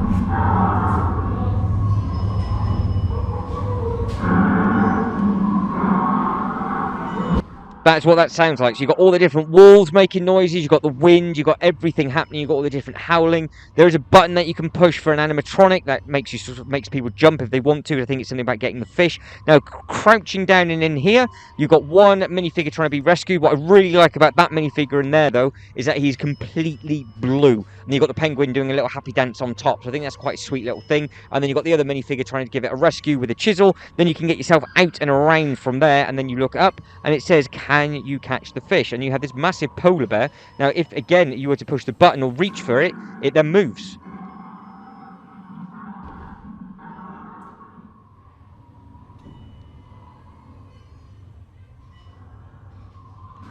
And you might have spotted that there was a little minifigure on the back of that. So somebody's put a little Easter egg up there somewhere. There's a little minifigure on the back of that polar bear, maybe just for scale. And then in here, there is something going on. So you should be able to hopefully see, I think there's almost like a seal in there. And it does light up on a sort of like a timer. So there is bits and pieces in there. And you can see you've got the walls around the ice as well. So they're just having a look and seeing exactly what is going on. So it does look, all of it looks amazing and effective. Now they do have similar models. Not as so much as aggressive looking at these, because obviously these are supposed to be hunting, but they do have these kind of things in, I do believe, Billund around some of the accommodation, so more sort of werewolf type things. And they also have some of the models at Legoland, and it's going to be interesting to see what they're going to be doing at Legoland Windsor with regards to their new accommodation that is going to be opening up in the 2024. So I'm going to be trying to get myself down there and see exactly what is what. But you can see trespassers will be eaten. And again, coming in there, you've got little bits and pieces in there. It does light up. I'm sure it relights itself back up. We'll pan back around and have another look. Just coming on, there it is. So you have got that big thing just looking at you. So again, you've got to take a good look. You've got to take your time as you walk around, and you've got to see everything that is going on. Again, this area is massive. There's lots to see and lots to do within this section. And again, this is just another look at all of the different bits and pieces going on. That is one of the only other people I think that we see that are in there. And then we're just coming back down on ourselves. So they were looking down at that seal. That's the other bear. So you can see how that moves and it just comes over. So that was getting used and abused today. We're having a look at everything that is going on. Then from there, we move into another and different section. So you can see you've got all of these different bits and pieces on the wall. That's what we got meted and greeted by as we first came in. And then I think we just wrap it around the corner and we are basically done for that tour. So we've only got a minute and a bit left. So in the final minute, we're just going to be looking at some of the little bits and pieces that are in the shop. And like I said, when it comes to the full park tour, I am just going to add every single file in order that it got filmed, and then you can just sit down and watch everything for yourself, and I'll just be there along for the ride, and I might figure out how I can do it where it's sort of almost interacting. I really do appreciate that kind of thing. And yes, that is a water park a little bit further back that was actually closed at the time because obviously it's out of season, and there's like a Duplo Water World, and then there's a big Shima one there. That is the other half of the big ride as well. That does look very, very effective. We do have a look at the big shop just here. That will be attached to the walkthrough attraction, because obviously when you leave the walkthrough attraction, you just go into there. But obviously that is just basically a mix of generic clothing from maybe sponsors that they've got, and they've got one or two sort of Lego t-shirts and things like that. And that is another amazing section of this theme park done. Now we've got a lot of new footage all to come back to back now, so this is all going to be brand new for me and for you at the same time. So we are leaving the Funtown area, and what a fantastic area it is. Obviously there's highlights of that, of the actual brick tour to the brick factory. That is going to be available, or it is already available, in a completely separate video. So just hunt that down in the Legoland California playlist if you want to see all of that, because that is another sort of 25-minute, half an hour video. If I added absolutely everything that I filmed, I would imagine this video would be close to 5 hours long, and I don't think anybody has got the time for that. But what we are going to now is the pirate section. Now this did not get uploaded in its own separate video, just because I didn't think the video would be long enough compared to all of the other different bits and pieces. But what I really like, well, you can see all the palm trees, you can see how much theming's dotted all over the place. It's just so green, and the sky obviously is beautiful at the same time. So I was here, let's be honest, on a perfect day. But at the same time, they have these models dotted everywhere. You've got to look absolutely everywhere for them. So if you are there specifically just for the models, like I am, I don't mind going on the rides, I enjoy that, but I really enjoy soaking in all the big builds like this. They have so many of them, and it's just nice that they've got this big area just here, so you can see all the different bits and pieces going on.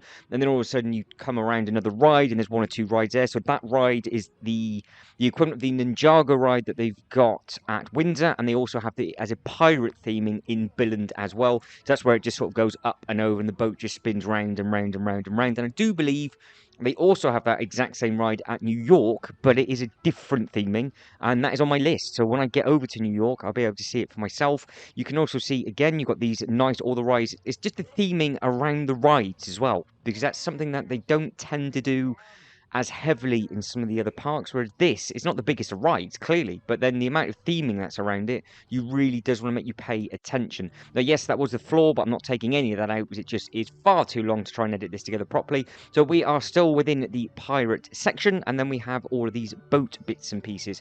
Now, this, I was not, I did not mean to get on this ride. I just started to walk down the queue line, and then realised there was no way out. So I ended up getting on the Skipper School ride, and then we enjoy the ride, and then we get back off. So I can now safely say I have done this slow boat ride at every single Legoland theme park around the world that I have been to so far, and I'm pretty sure the one in Billund is the best by quite a way, to be honest, because the one in Billund is in their Miniland section, so it has all of their massive models, whereas this, it's just the little things dotted around the outsides. This is very, very similar to the one in Windsor, but both of this one does have more theming than the one in Dubai, because Dubai actually has a play area on the inside. So you just go around, there's a big loop. I'm not taking any of it out, but you can see my driving skills are going to be absolutely sensational as we start to drive around. But the one in Dubai, if you wanted to check that out, there is a playlist available from Legoland Dubai as well. We have got on this ride at Dubai, it is on the social media, and you can see that there is actually a big area to the left-hand side, which obviously I didn't film. You do see the outskirts of it, but the whole of the inside of that is just a massive soft play area, and it overlooks what we're on now. So we are going to have to play spot the different models, because you can see there are some of them dotted around. There's a big duck there in a rubber dinghy, and you can see that you have two boats that go into one lane, and then you just start torpedoing round. But like I said, the one at Legoland Billund is by far the best. It's the first ride that you come into on the right hand side. So with Billund, you come in through the entrance, completely different layout to this park like all of the others are. But if you wanted to see the big bits and pieces like what you do here, but the one that you have here is a tour ride where you see all the big Eiffel Tower and all that kind of thing, whereas here you don't. So with the Eiffel Tower in Billund, you see it on these boats, whereas here you have to see it as the tour guide with the young lady that keeps saying Legos rather than Lego. That did not get annoying whatsoever. I don't know why they said Legos and not Lego bricks, but again, it is what it is, and it was, to be honest, a very different type of ride. I quite enjoyed it, actually, with regards to just going around, because you actually get told how many different bricks there were in each model. Now, you can see, luckily, I am on the outside lane, because on the inside lane, it is utter chaos. Everybody's banging into each other because I don't think they realise that if you stand on the pedal, it does make the boat go a little bit quicker. And then obviously you do have to turn around, otherwise you end up banging into everything. But again, with the scale and the size of the models that are here, they are very, very large, and they are impressive as well. So what models they do have here are brilliant, but it does look like they're missing quite a few. So I don't know if there used to be more models to the right-hand side because we're not really looking at much, but what we are looking at is also very, very pretty with all the trees and the greenery and everything like that. But I don't know if they will ever add on anything else like that on the inside. Not 100% sure with regards to what used to be here. That's the thing. As you can see, you've got the cool captain there taking a sort of a bath slash shower at the same time. That's multitasking. So the models that they do have are very impressive, but I just don't know if, say, for example, the Fairy Tale Brook ride that's closed down, will they just throw some of those rides that are more suited to here, because obviously it's water-based, and they might just have a little section here, because it's always horrible when you find out that one of the rides are closing down, and they've got no choice but to break up these huge, amazing models that people want to come and see, because they had to do that at Legoland Windsor, because Legoland Windsor, they had the Dino ride, and that was the newest ride I do believe they added, and then they got permission to add in the Castle Hotel, and then they had to pull out all the big dinosaurs, which was a real shame, because luckily I have actually got that filmed on an old camera somewhere, so I do need to upload that. But they actually salvaged the dinosaurs, and if you are taking a park tour of Legoland Windsor, you can actually walk around the outside of the hotel from the theme park side of it, so you need a ticket to see it, and there is a nice section just dotted around. Now, I do believe the reason why I just did that is I was getting overtaken by everybody because I think my boat conked out because they're battery operated. So I am now literally going by the tide. You can see the boats that were battling it out on the inside lane are miles ahead. So I have no idea what I was doing wrong on this, or I think I just got given a duff boat. But at the same time, it's a nice ride to get on. But if you know the history of this ride and you know what used to be in this section, as you can see there's some penguins and things on the inside. There was some models on the left-hand side that we couldn't see. So obviously this camera doesn't zoom in, and I need two hands. I need one to hold the camera and one to obviously turn the steering wheel.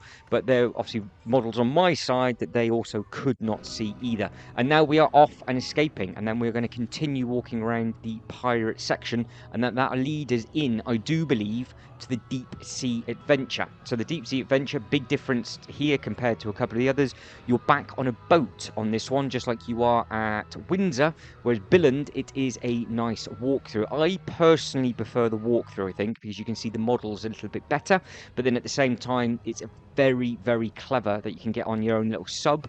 It tells a nice story. You go underneath the water and then you just carry on, and then we have a look at a very, very impressive pab wall which are dotted absolutely everywhere. But you can see these models look new, so you can see that they always seem to be doing different bits and pieces, and that is under the cool pirate bit. And they've got the splash battle. Now I forgot about this. This is the new Legoland exclusive set that has just come out for 2024. So if you have absolutely no idea what it is, well, it's this. You can see the boats are spitting water out absolutely everywhere because there's nobody on it, because I think it's one of those where it has to be a scorching day.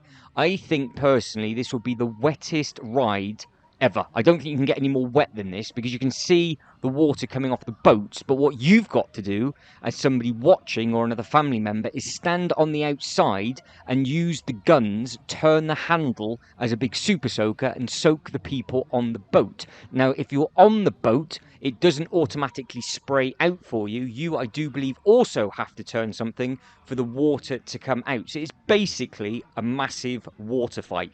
Now, they did used to have this at Legoland Florida. It used to be under the Chima theme, I do believe. That all got then ripped out for the new Lego Movie World part, but they did not keep this ride. But they do have this ride at Legoland Billund, and they do have it elsewhere as well. So that is worth picking up if you want a good exclusive Legoland set.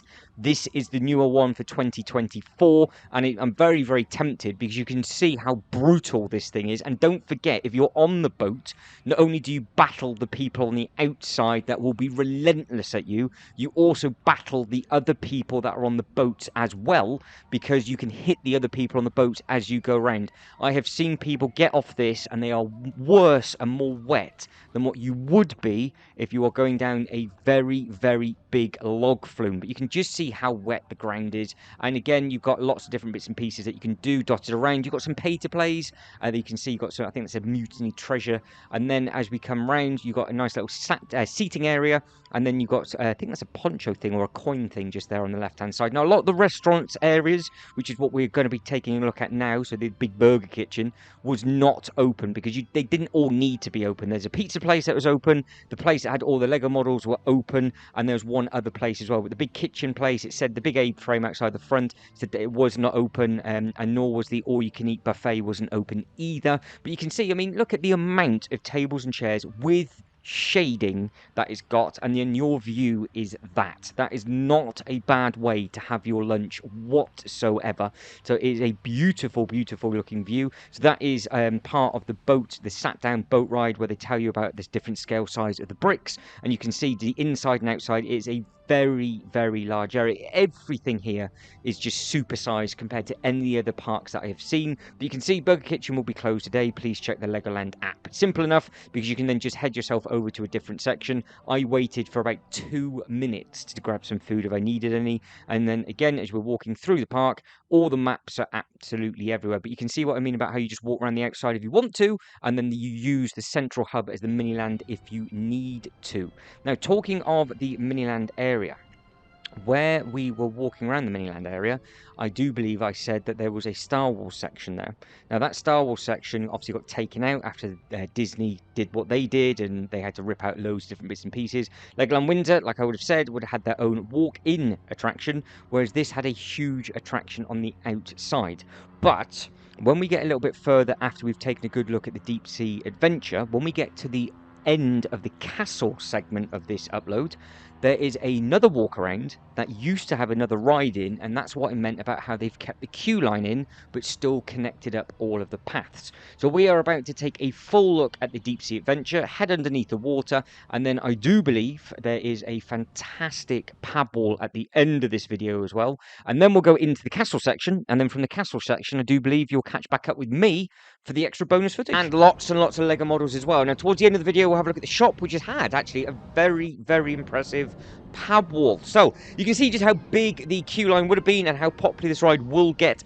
And obviously you've got all the shade and everything because there's no trees around this area, so it's nice that they put the shade up. If you obviously going to be stood up there for a good amount of time, it's always nice to have a little bit of shade over your head. But for me, because it was so quiet on the day that I was there, they just had the short queue line open. Now you go walk around, you zigzag around, you can get your photo taken as a group, as a family, in front of a model if you wanted to. There is a photographer there. That is something that they seem to do at every Deep Sea Adventure. I'm not sure the reasoning behind it, because it's the only land that they do it in, but there must be a method to the madness. Now, obviously, as it loops around and wraps around, you can see you've got all the big models up at the top, or the big sort of plastic injection molds at the top.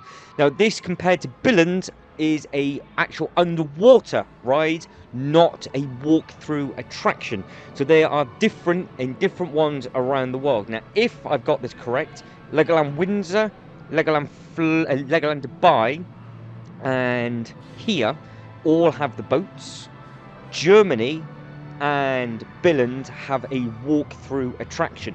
Now, I think this is an underwater ride because they do have a sea life centre literally next door to the Legoland Park with its own separate entrance, which I do believe would actually just be a big walk-round attraction where they might add in the odd Lego model like they've done at Legoland Billund. But it's super easy, so you're allowed to film on this ride. You're just not allowed flash photography, obviously, because you are in basically a absolutely massive fish slash shark tank. There's lots and lots of different bits and pieces to have a look at. Now, this one does tell a different story to the story that it tells over at Legoland Windsor, so they tell you to look for different bits and pieces. Some of them are called Atlantis. This is just called the Deep Sea Adventure. So you will see the differences on the outside, and you also see the differences on the theming as we go round as well. It's a very, very impressive thing to just go in and have a look and see everything. Depending on where you sit and depending on what side of the window you have a look at, you will see different models. So this is the time I need two cameras, so I can have one side, one the other, and do a split screen so you can see the whole ride. Or it is a ride you can get on twice, and just make sure you either sit on the opposite side or you sit at the back or at the front. Well, if you sit at the back at the front, you have got loads and loads of windows that wrap round, so you can see a lot of different bits and pieces. But again, you don't catch all of the Lego models because of how the boat goes round underneath the water.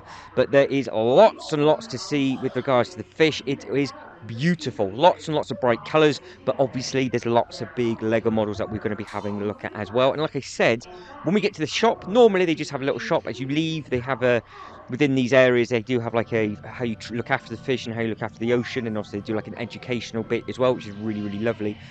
But they had a massive pub walk, which took me completely by surprise, and this was probably the fourth or fifth pick a brick wall that you could go to, and they had loads and loads of bits and pieces in, so we'll be taking a good look at that. And then you could obviously just scoop it all up into the cups that they had there at the time. Obviously it is all changing over to cardboard boxes, so it'd be interesting to see how that would work in a theme park environment, because if the box splits and it's in your bag, it's going to go absolutely everywhere. But with the cups, obviously they're a little bit more sturdy, especially if you're taking your bag on and off all the time and you're sort of bouncing around people, and the park is very, very busy. But you can see you've got all the models, you can see the screens reflecting on the actual glass, so there is a story if you want to watch the story, and it's interactive for the little ones. And there's lots of Lego bricks built in on the ground, and obviously the fish are real as well. But behind me, because I'm actually looking the opposite way, there are different things. So there are other bigger models, there's other bits and pieces, but the cool thing is the fish can go underneath and wrap round on here as well, and you kind of go from different zone to zone, so it tells you like a different story as you go, which is obviously a really nice thing to listen to if you wanted to. But you can see in the ground they have metal versions of brick, so you can see they've actually got the big studs on there, and then as it pans through, you've got the big Deep Sea Explorer. Now they have just re-released in the Lego City range a lot of the exploring boats, so it wouldn't surprise me if potentially they might start selling those at all of these shops as well, because at one point they were struggling for merch because they didn't have anything that went under the water. They weren't selling any boats at the time, and all the Atlantis sets, they had discontinued that line, so it was a very, very similar to another line that they kind of discontinued, and they kept all the shops and everything open. So hopefully that might start trickling back in, a bit like the Lego Castle bits and pieces, which is always nice to walk around and just see all the sets on display from that theme within its own theme, just like this. But yes, they are all massive Lego models, and again, you can see what I mean depending on which bit you look out of. If you look out the window, you look out this, there's another one to my right hand side, you catch everything on the right hand side as well, and then there's another window that looks at everything that is completely on the right, directly in front of you. Lots and lots to take in, so there is a lot to soak in. But you can see this ride is one of those that just continuously keeps moving around. So you can see the other boat that is behind us, and it just keeps moving and moving and moving. This does get quite warm when it's obviously a very busy day, because you can imagine how many people that will get on this, because obviously they have to shut they have to shut the door because it has to be watertight, obviously. But again, if you don't mind that kind of thing, or you're dressed appropriately, you're not going to overheat, and you're not underwater for a huge amount of time either, and it doesn't feel that claustrophobic because you're looking out into all of this amazing life. It's not that bad at all. But hopefully, if you haven't seen this one before, it might have added something onto your list that you might want to try and go to. Now we are off and out, and we're just walking through what I thought was just going to be a little walk around and then into the shop. So this is what I thought it was. It's just they normally just have this here. I don't actually think they had any sort of fish educational stuff here, because I'm assuming that would all be at the Sea Life Centre instead. So they've just saved space and room. But they've added in all of these sets, which is nice to see because, again, they don't tend to add this volume of sets into everything. And also you can see they've added in every single set that is available for underwater. They've added in all the fish tank sets. They do it so well as regards to selling you different bits and pieces. There's just lots and lots of stuff to have a look at. You can see you've got all of the 3-in-1, but it's all the same theme. It's all water-based stuff, which is just nice. And then all of a sudden, I saw this, and this was a surprise, a massive pick-a-brick. You just had as much time as you wanted to, because if you think this is getting off the ride, if you don't know it's there, then you're not going to come specifically into this. So you have loads and loads of time just to soak it all in and grab all the elements that you wanted to grab. And you can see they have a large selection of the same type of thing in lots of different colors. So very, very handy to know that that is there. They've got lots of good elements as well. So I really did take my time on this to get it all in, because it's really difficult to film these normally, especially when you're in one of the big shops. You can imagine everybody's rushing to try and get it. But you can see there, look, buy 2 small cups for $20, but then you will have to add on the local tax on top of that. And that confuses me. I say that every single time. So I don't actually know what the total price of that would have been, but it's not too bad, I wouldn't imagine. But they are only small cups. But I don't know if 2 small cups relate to 1 large with regards to the amount that you can fit in. But I think in the UK, a large box now, I think, is $17.99. So it'd be interesting to see how that works. But you can see you've got all the different elements there if you wanted to make up houses and walls and things. You've got lots of tiles. Now, we have seen that in the Kingdom video where they've done a really nice path behind the big castle. That did look very, very effective. And that is some of the colours that they also use. You've got these really nice blues. You've got the bright teals. And then you've got a good selection of all the different greys, reds, oranges, and everything like that. But again, just the amount of elements that they had here with regards to the colours in a very, very small shop. And like I said, this must have been at least the 3rd or 4th pab one I'd seen. And there was another one in the sort of more Lego City based area where they've got the Ferrari world, which is obviously really nice to look around. Then they had lots of different building areas around here as well, so in different sections, which is another nice thing that they're starting to do at all of the different Legoland parks around the world. They have got areas now that you can just go in and build, and they're adding more of those in. So you would have seen the Rebuild the World promo that they were doing at all the Legoland parks kicking off sort of 2020, 2021, where you had the big areas where you just sat down and built in all the big bins. They then sort of overflowed that into some Ninjago themed bits and pieces. Then they've also overflowed that into a Duplo area.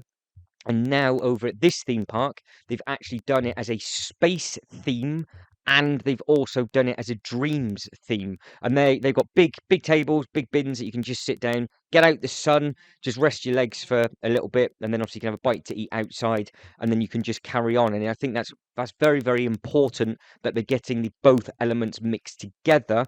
I'm just hoping that, again, Windsor, have not been there for a little while now, they're going to be doing that much more over this season coming, because I know they have added in the Ferrari world, which they do have over here as well, and that is a really good element of play and build and interactiveness as such. So let's hope that they carry on doing that around all of the Legoland parks around the world, and I will be getting to as many of them as I can over in the 2024 year. One of them is a definite. There is another one that I'm feeling fruity to travel that far. I will do, and I will try and get to some of the different shops located around the world as well. Now, apparently Australia have just opened up the world's largest Lego store. It's a long way to go for one store, but it might be an interesting flight. So that might be on the list as well at some point, but they don't have a Legoland park over there. I don't think they have any of the shops either. So this is their first main flagship store. Very, very interesting to see, but I might have to incorporate that into a different trip. But again, you've got these as well. I haven't seen these for a long, long time in a pad ball. You've got the 4 studs rather than just the 2. And then you've got the smaller little base plates as well. Now, minifigures, you've got Series 24 and Series 18 all up on there. But again, I've said this in a couple of videos now, they did not have any of the current series out, which at the time of filming this was the Marvel line. But guys, that is it. I am done. That is a full tour of this ride and area of the Deep Sea Adventure at Legoland, California. Now, in the comments below, let us know how this area compares to your local Legoland park, and obviously you can spot the differences with regards to how it is displayed at the front. Everything's different with regards to this one. The boat, because a lot of them are normally yellow and yellow with the subs, but this is obviously yellow, grey, and the deep blue underneath. They have started to retheme a lot of this to the darker blue artwork, which I think does look very, very good. Right, that is it. That section done. What do you think? Let us know in the comment section below what you think so far. What is your favourite area of the park? And obviously, how does this really compare to your local Legoland? Now, obviously, you've got to compare it section by section is what we're doing. But obviously, when we get to a section that your park does not have, then let me know what that section of the park is. Because earlier on in the video, it was the first ever time that I had walked into the area where they had all the food and all the other bits and pieces, where normally it is Lego City.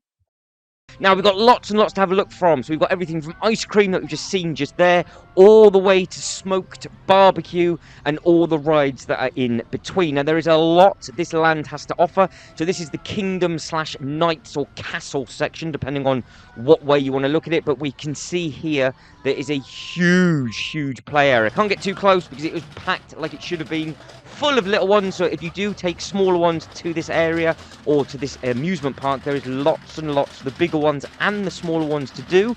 But if you are from the UK and you've been to Legoland Windsor, that play area is bigger than what is located between the Pirates and Kingdom section, which we have seen in uploads, because when I've been there in the past, it was completely empty. Now, they do have a lot of pay-to-plays on this side of the land, but depending on what way you come in, there are actually 2 ways in and 2 ways out of this park. So if you come in the other way, you obviously walk past what is a huge dragon roller coaster, and it is very, very impressive. It's a half decent speed. It's sort of in between a lot of the others. Dubai seemed to be turned up a little bit. Germany roller coaster was probably the quickest out of everything.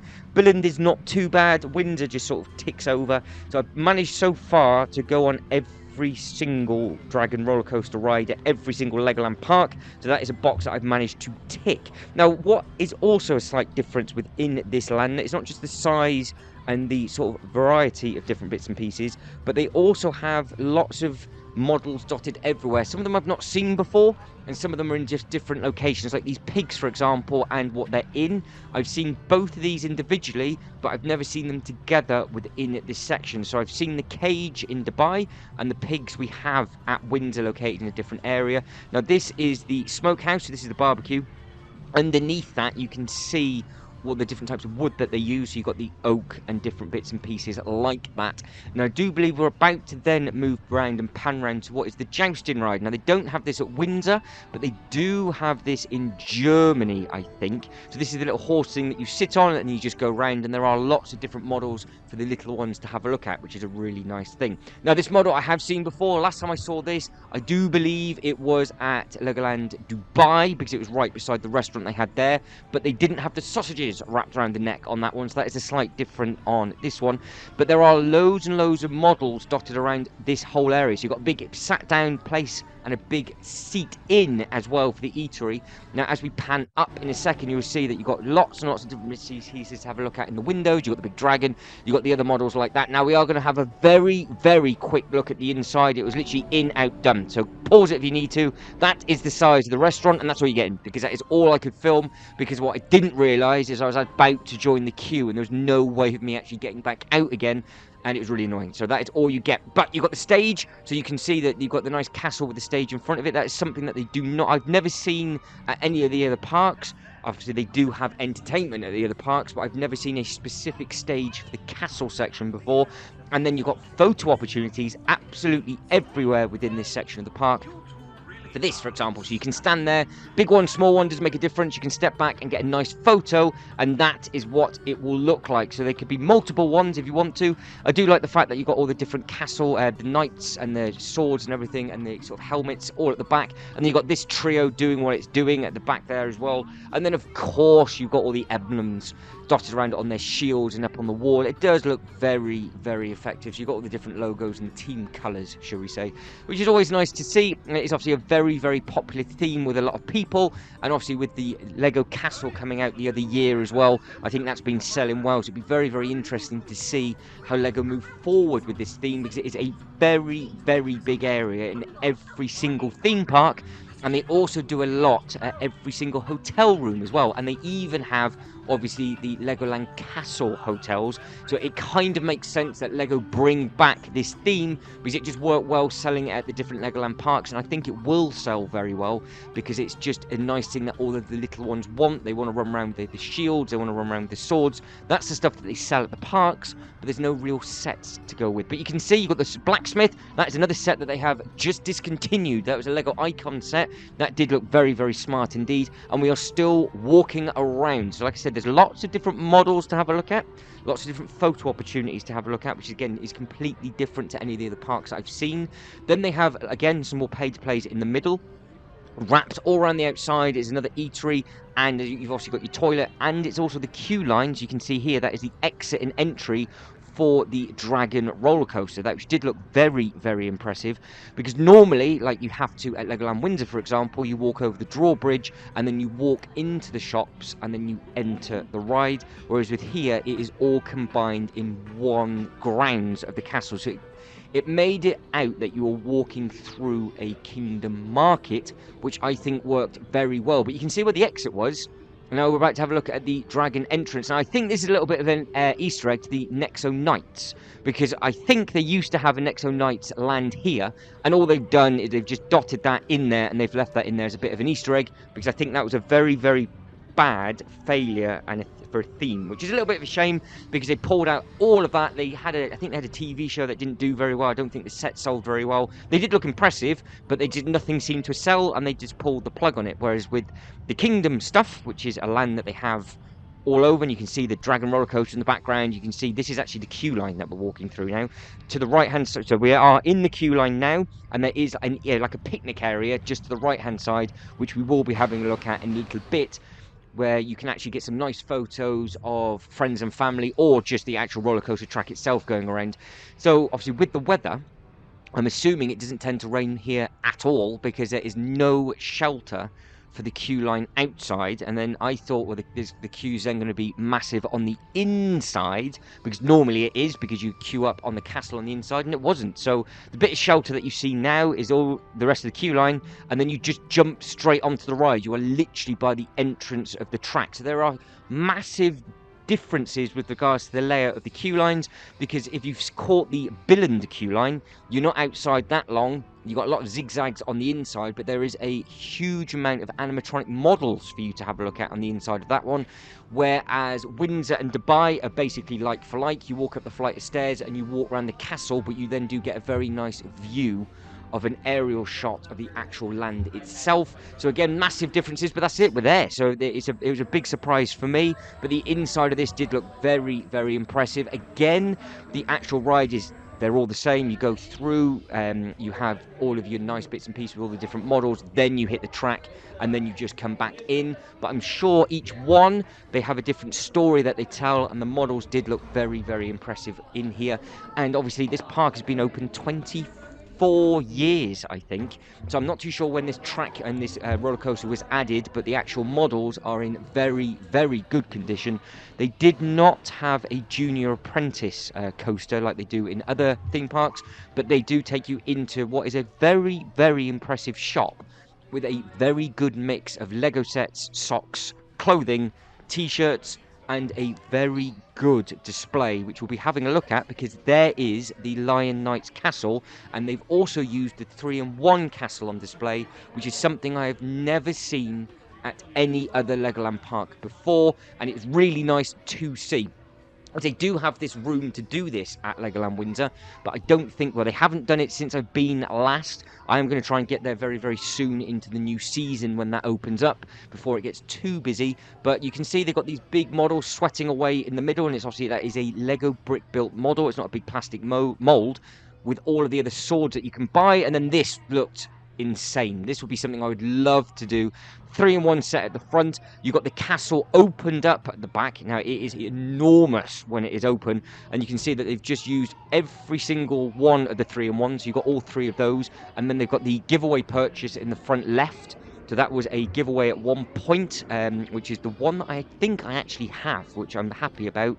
And there's another one in there which I didn't get, which is the forestry giveaway purchase. So if you've got that one, and this is now giving you ideas for a display, but the back is what sold me. You open it up, you've got the tiles that are down, you've got the two types of tan, and it's just how they've got it at that angle. That is a perfect display for what I want to do for a theme park area.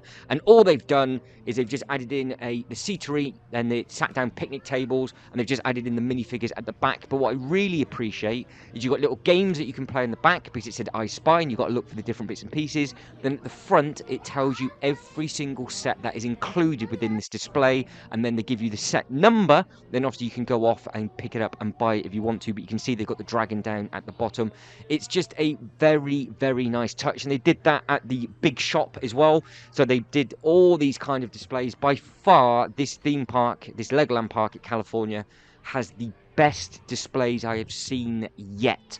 But maybe this might be their new way of doing it, because this was the last park that I've gone to. So hopefully I'll be very, very pleasantly surprised when I go back to Billund, Windsor and all of the other parks in Europe when they all reopen back up again. And they've changed their ways of displaying bits and pieces, because it did look incredible, and it did give you loads of ideas, and it sort of made you want to buy multiple sets. So it did the job, basically. And of course, you've got all of the Legoland exclusive sets here, so you can see that you had the big ones that we've seen plenty of times before in all of the other videos. But there is a lot in quite a small area. And then there is also something for everybody to have a look at. And the members of staff, again, were very, very chatty. They're very, very helpful and friendly. And they were messing around with the bug machines, and they're keeping the little ones entertained. And again, it's just the detail that they've got in all of these models. And they've mixed and matched different bits and pieces. So you can see that this is more of a...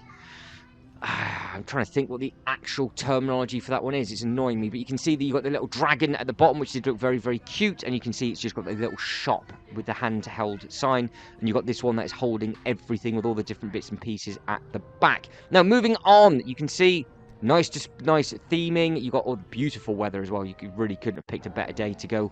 It was super clear. Shorts and t-shirt at certain points, and it was shorts and hoodies basically for the rest of the day. That back to the entrance of the dragon.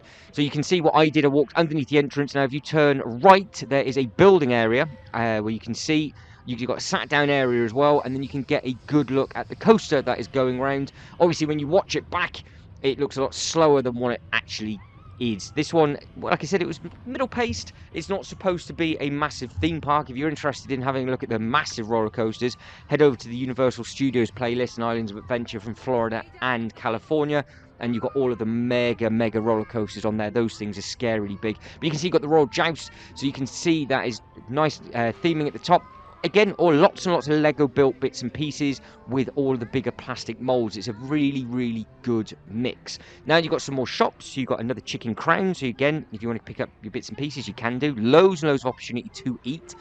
And then we start to move on to the next section of the park. Now, I do believe there used to be something else around here, which we will be exploring in much greater detail in the full uncut upload, where I just walk from section to section. We do everything, because I am obviously cutting different bits and pieces out when we're doing it land by land. So within here, you've got your little photo opportunities, because this was filmed over a Christmas period, so if you wanted to, you can sit yourself down and get your photo taken. Now if you carry on walking to the left hand side, that is where you get to the next land. Now here, everything that we are looking at now, so you've got these models, everything behind it used to be another ride. Now all they've done is they've just kept all the zigzag path in, and they've just added in some benches.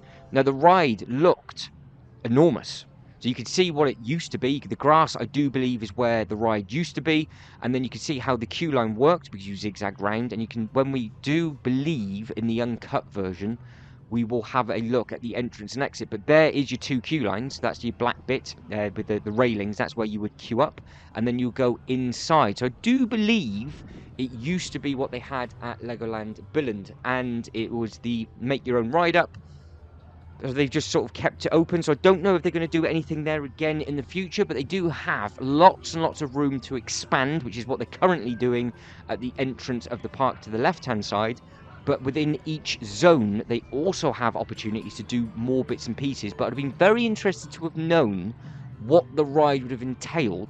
But that is the end of that section of the park. Now we are going to be taking a look at all of these extra footpaths and everything now on the bonus footage that has been added in. And I did find out what the ride was. Now they did have one in Germany. I don't know if it is still there. And they do have it still at Legoland Billund. And I do believe it is called the Ice Pilots. Now that is the one where you program your own ride. You build it with Lego bricks, put it against the wall, and then you sit on it, and then it spins you around, and it does all different bits and pieces, and you can pick the sort of the strongness of the ride if you want to. But speaking to lots of different members of staff around the world, that specific ride, either when it breaks down, it's very, very expensive to repair, and also the parts are on back order a lot, so there is down for a big runtime. So the ride itself is very, very good. So if you get the opportunity to ever go on it, I highly recommend it. But as you can see now, where we are walking down, well, it is a queue line. So that bit down there, which we will be going back down, don't worry, once we've had a look at all of these amazing models. So these are all the extra models within the section of the park. So we are still actually in the castle bit, but none of this was added into the main video that we did. And you can see you've got the big snowman, which does look very, very cool. I think as we wrap it round, there is a couple of other bits and pieces with photo opportunities on the benches and things like that. And you can see obviously the big castle and everything in the distance. Now we have got a big chunk, so we are going to be walking a fair bit. So I've made my mind to actually go back because I wasn't going to. I was just going to walk in a straight line, but I was determined to figure out exactly what was behind here. Now, some of these benches are all made from recycled bottles as well. Now, that is a fun fact for you. It does say on the bench what it is, but as we walk down, this just felt like it was a queue line, and you can just imagine what all the theming would be. But I just can't envision if the ride itself was where the grass was and it was enclosed in a building like they had at Billund, and then you just were outside or undercover on this. And I don't know if it was one way in and one way out for the queue line, because they don't tend to do fast passes either, but they've just kept everything exactly the same, and it works perfectly, to be honest, as a footpath. And it is a really nice picnic area, I guess, if you want it to be, but it doesn't look like it's been taken down for that long, because you can see in the distance where there's nothing. And what I mean by that is, well, there's no shrubbery, there's no anything, it's all sort of dirt. Where the grass looks like it's only been down, I don't know how long that turf's been down for. So I would love to know if anybody has got an original photo of what that used to be. But what I do like is also you can see all these benches look brand new. So there's loads and loads of seating around this way. And on the far distance, up against that sort of metal fence, there is a sign that says exit. So I just don't know what layout this ride was. I don't know if it was all built up on the grass, or if there was another queue line on the grass, and then the dirt as such was the actual main ride itself when it's all come out. I would love to know. So if anybody has old footage of that and this specific area, then please do let me know. But I do, from my understanding, believe that it was still under the castle theming. So that castle theming was enormous. If you think how far to the right hand side we are away from the castle, this definitely by far is the biggest castle section. Now down here, I do believe we have some of the little bits and pieces that we're going to be taking a look at, and I think, if I remember rightly, it links in, it does, to the Miniland. So like I said, the Miniland is a cut through, and now this did have all these different busts. Now all these different heads, we have got this at Legoland Windsor as well. I think they're different people, but they have this on the inside, just as you come in after the big shop on the right hand side, as you go up, and they've got the big information kiosk and all that kind of thing, and then you've got the Rebuild the World Centre, or what used to be the Rebuild the World Centre downstairs. Then as you go up the stairs, you had all of these wrapping round, then you had some other sort of historical builds from the park as well, and I think that gets slept on. It was much, much busier when it was the exit from the Miniland of the Star Wars section, because that used to be the main Star Wars shop, and there used to be thousands of people walking around there, and they used to go up the stairs, and they used to see all the models upstairs.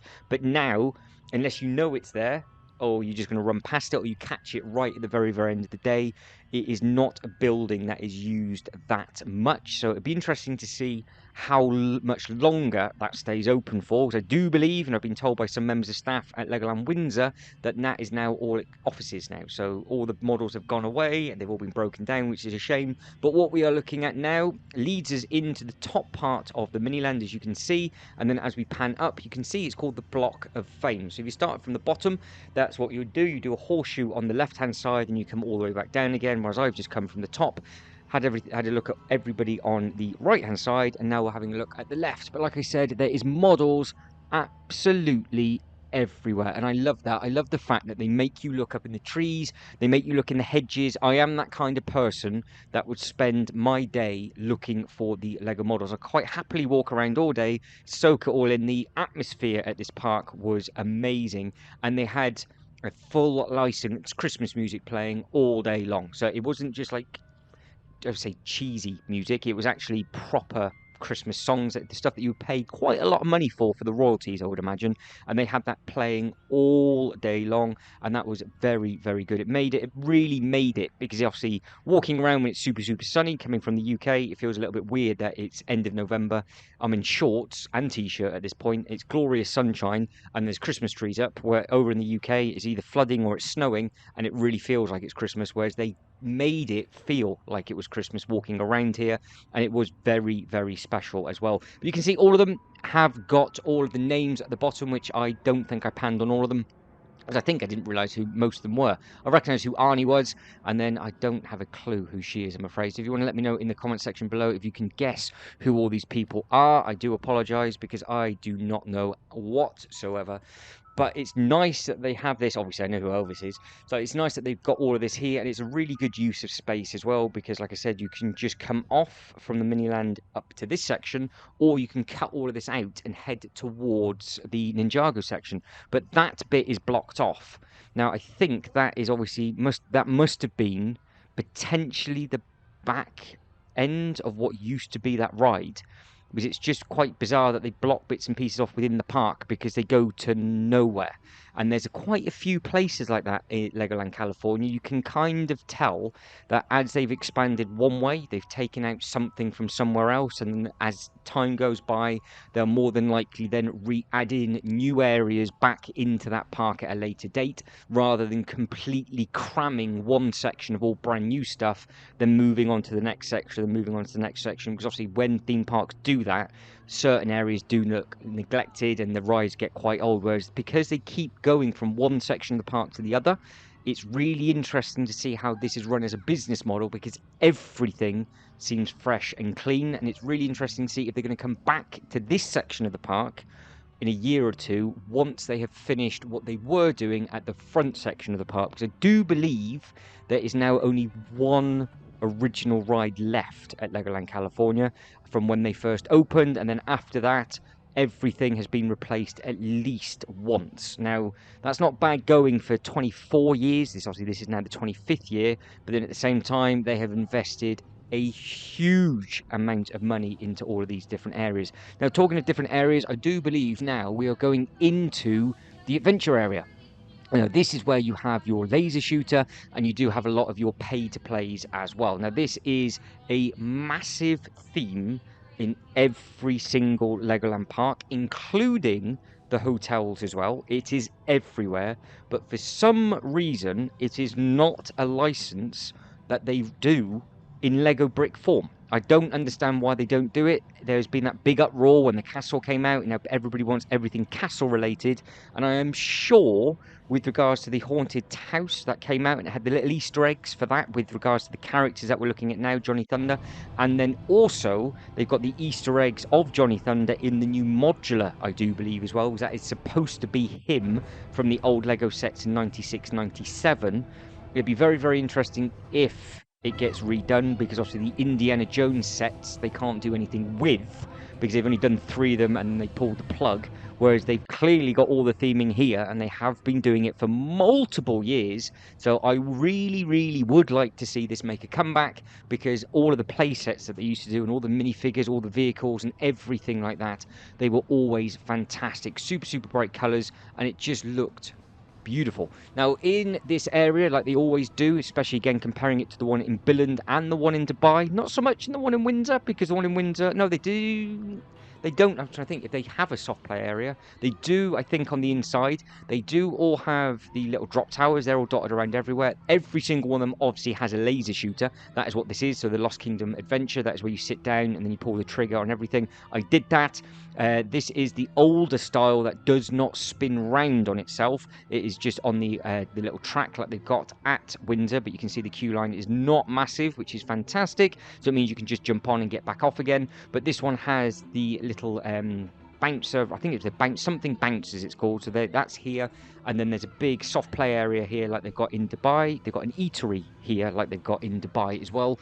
You've got the big photo opportunity with the camel in the middle, and then you can see the soft play area in the far distance, and then obviously this is now the queue to get on to this ride, which we do, boff, easy as that, and then we get back off again, and now we are looking at the next model, which is absolutely brilliant. And this section of the park, I think, is very, very good, very, very clean.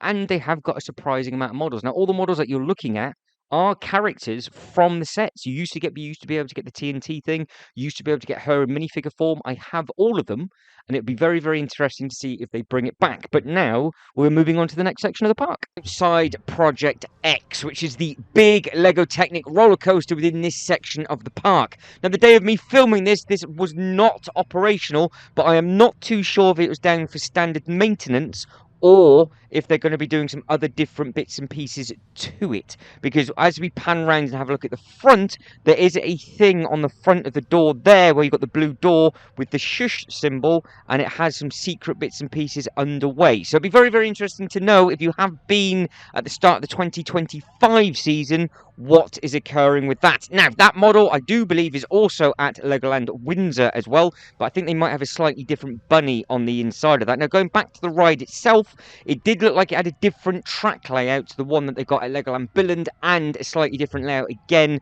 to the one that is at Legoland Florida. So we don't have this ride at Legoland Windsor, and I don't think they have it at Dubai either. But you can see that this part of the track is pretty much the same as they always are. It just snakes round and round and round, but it did look like it had a couple of different curves and different bits and pieces like that. So it does look like it's a rather large ride. Obviously, all the track is still connected, so I think it was more than likely just down for normal maintenance, and it will be up and running now in the 2025 season. But again, let me know if you know, and if you are a local, it'd be very, very handy to know, to let everybody else know. But this was coming right to the very end of the day, so the food eateries and things like that would have closed down now, so lunch would have already happened. Some of the eateries actually said that they weren't going to be open on that day. Now, this is a very, very popular pizzeria, as is that chap just here holding the huge pizza, and it's always nice to go in there for an all-you-can-eat buffet, and it was in a perfect location just beside that roller coaster. So like I said, we're in the Lego Technic section at the moment. From here, I think we go to the Bionicle, then we go into lots of different bits and pieces. But you can see it says it'll be closed for the day, so it wasn't just closed for that afternoon. And you can see that you have got all of these cool bits and pieces just here, and you have got some outside eateries, so we can have a quick look at this model, and it did look really impressive. So some of these models I have never seen before, because you do have almost exclusive models to each park, so they are all slightly different. And it's the same thing inside the hotels as well. So the hotels are completely different depending on obviously what hotel that you stay at, because you've got to compare the Legoland hotels and the castle hotels together, because obviously each one of those are completely different anyway. Now, as we start coming back down on ourselves, we are going to end up at the Ferrari World section. And that has already been filmed in a separate upload, because that video by itself was very, very large. Now, one of the rides that was open is this thing just here. Now, I have seen this ride once, I think, at Legoland Dubai, but it had different theming, and I'm trying to remember what theming it had. I want to say it was at the castle section, so it was more of a wizard theme. So obviously it's exactly the same ride as this, but they had just replaced all the Technic pieces with different wizard bits and pieces as well. So they had this and the ride that we've got at Legoland Windsor over in the Kingdom section, whereas this seemed to have a lot of random different bits and pieces within this section of the park, but it was really nice to see. Now you can see it's not running. I've walked past this a fair few times. There's one poor member of staff looking bored as anything, because obviously it just doesn't look like it's open, because the actual kiosk is a little bit further in, but there wasn't the rope across, and then a family soon clocked onto it, so then a big group of people started to go in right at the end of the day. because I think because the main roller coaster is not open, it wasn't attracting that many people down to the Bionicle Blaster. Now, I think next up on the list is the new Ninjago section that they've added in, which is a big play area, which I do believe has replaced one of the original classic sections of the park. Now, I did put this video together on the plane a good while ago, so I'm 9 weeks behind, I think. So this is the brand new Lego Ninjago training camp. Now, there is a massive play area behind me where all the little ones are running around.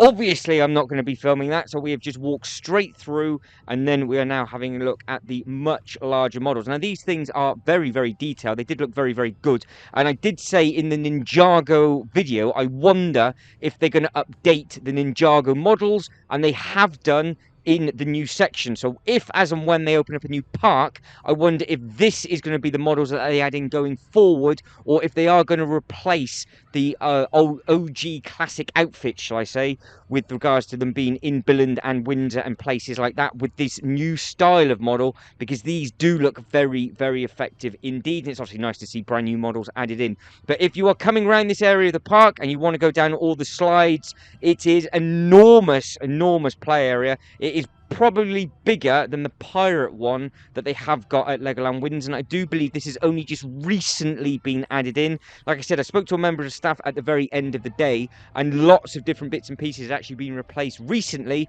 and they are in the process, as I am doing this voiceover, of adding in a brand new area into the park, and I think they might be expanding it further afield. But you can see you've got the 4D cinema. That again was not open at the time of me being here, but they did have a sign out the side saying that they are doing technical rehearsals for different bits and pieces. So it'd be very interesting to see exactly what is going to be going on the inside of there, because they do have one of these everywhere, but you can see it's out for maintenance and it's preparing for something fun. So I do believe, I love that popcorn little figure, and obviously you can get that in minifigure form as well, that they might be adding on maybe some new models to the area. So that'd be very, very interesting to see. So they might be adding some new models, and also they might be adding in some new films and things like that. So it should be good. Now, talking of new models, so we have a area to have a look in now. This is all the brand new Lego Dream stuff, and yes, the colours in this are ridiculously bright and vibrant. It was very, very nice to see. It's very impressive actually, this area, because what they've done is you have multiple buildings you can now build in. So rather than just spreading them out throughout the park and having the odd one, they have all of them together. So this whole area, everything that we're looking now on the left and right hand side, is all different bits and pieces. So the Ferrari World is on the right hand side. That is a very, very big area, so we've already done that in a completely separate video. Now this one is large enough. There's plenty of areas that you can sit down, you can build lots and lots, and obviously there's a pizzeria directly over the way, so you can sit down outside, grab yourself a pizza. Now this was nice to see all the models. This was the first time I had seen all of these models built up in person, but you can see all the tables of where all the little ones are supposed to sit down, and then you can build all of those different bits and pieces. Now, I did walk past this area when I first came into the park, and it was heaving. But don't forget, this is right at the end of the day, just as the park is starting to close, so everything is getting neat and tidy. But it did take me the full day to do a loop. So for me, going all the way in where the big tree was at the start, after I'd filmed the shop, did a big loop, and then saw this last, I just managed to get this bit done. The Ninjago section is next door, and then I literally walked straight out the park as everything was starting to close. So literally to the minute I was there. So I made as much of the day as I possibly could, but it's really nice to see all those models on display, and you can see for yourself just how many different bins there are to build. Now again, another new model that I haven't seen before is this one. So this is about ice cream and the pizzeria. I did actually grab myself a pizza from here. It was very, very tasty. And then you can see the loads and loads of space all around the outside that you can sit down and just grab yourself a bite to eat. And it comes it comes very, very quickly, to be honest. It doesn't take long whatsoever. It's all self-service, and the park is also cashless. It's a cashless park for contact payment only. So that's how that works. So some of the parks now, they don't accept cash whatsoever, and Legoland seem to be one of them that aren't doing that. It's not the case at Universal Studios though, but it is the case over here. Now the big T-Rex, I do believe that is gone at Legoland Windsor. That has now been gone, thrown away, and we have got some different areas that we're going to be having a look at on the inside of this once we have had a look at all the amazing bits and pieces on the outside. So we have got a Mindstorm area. That is where you can go in and get a load of different bits and pieces built, and then you've also got a photo opportunity on the bench. Now, we've seen that attire plenty of times before. We have got that at Billund, but the head that they've used is a much larger individual with all the cameras around his chest. So that is your build and race. It is an enormous section. Now, these are starting to pop up at all the different Legoland parks around the world, but the amazing thing about all of these is they have a special car, life-size car, built out of Lego bricks at each Legoland, but each car is exclusive to that park. So far I've ticked off 2. I've seen the one at Billund and I have seen the one here. Now, I will be getting to Windsor because that is my local park, which I actually failed for the first time in a long time to get to last year. I never managed to get there in 2023.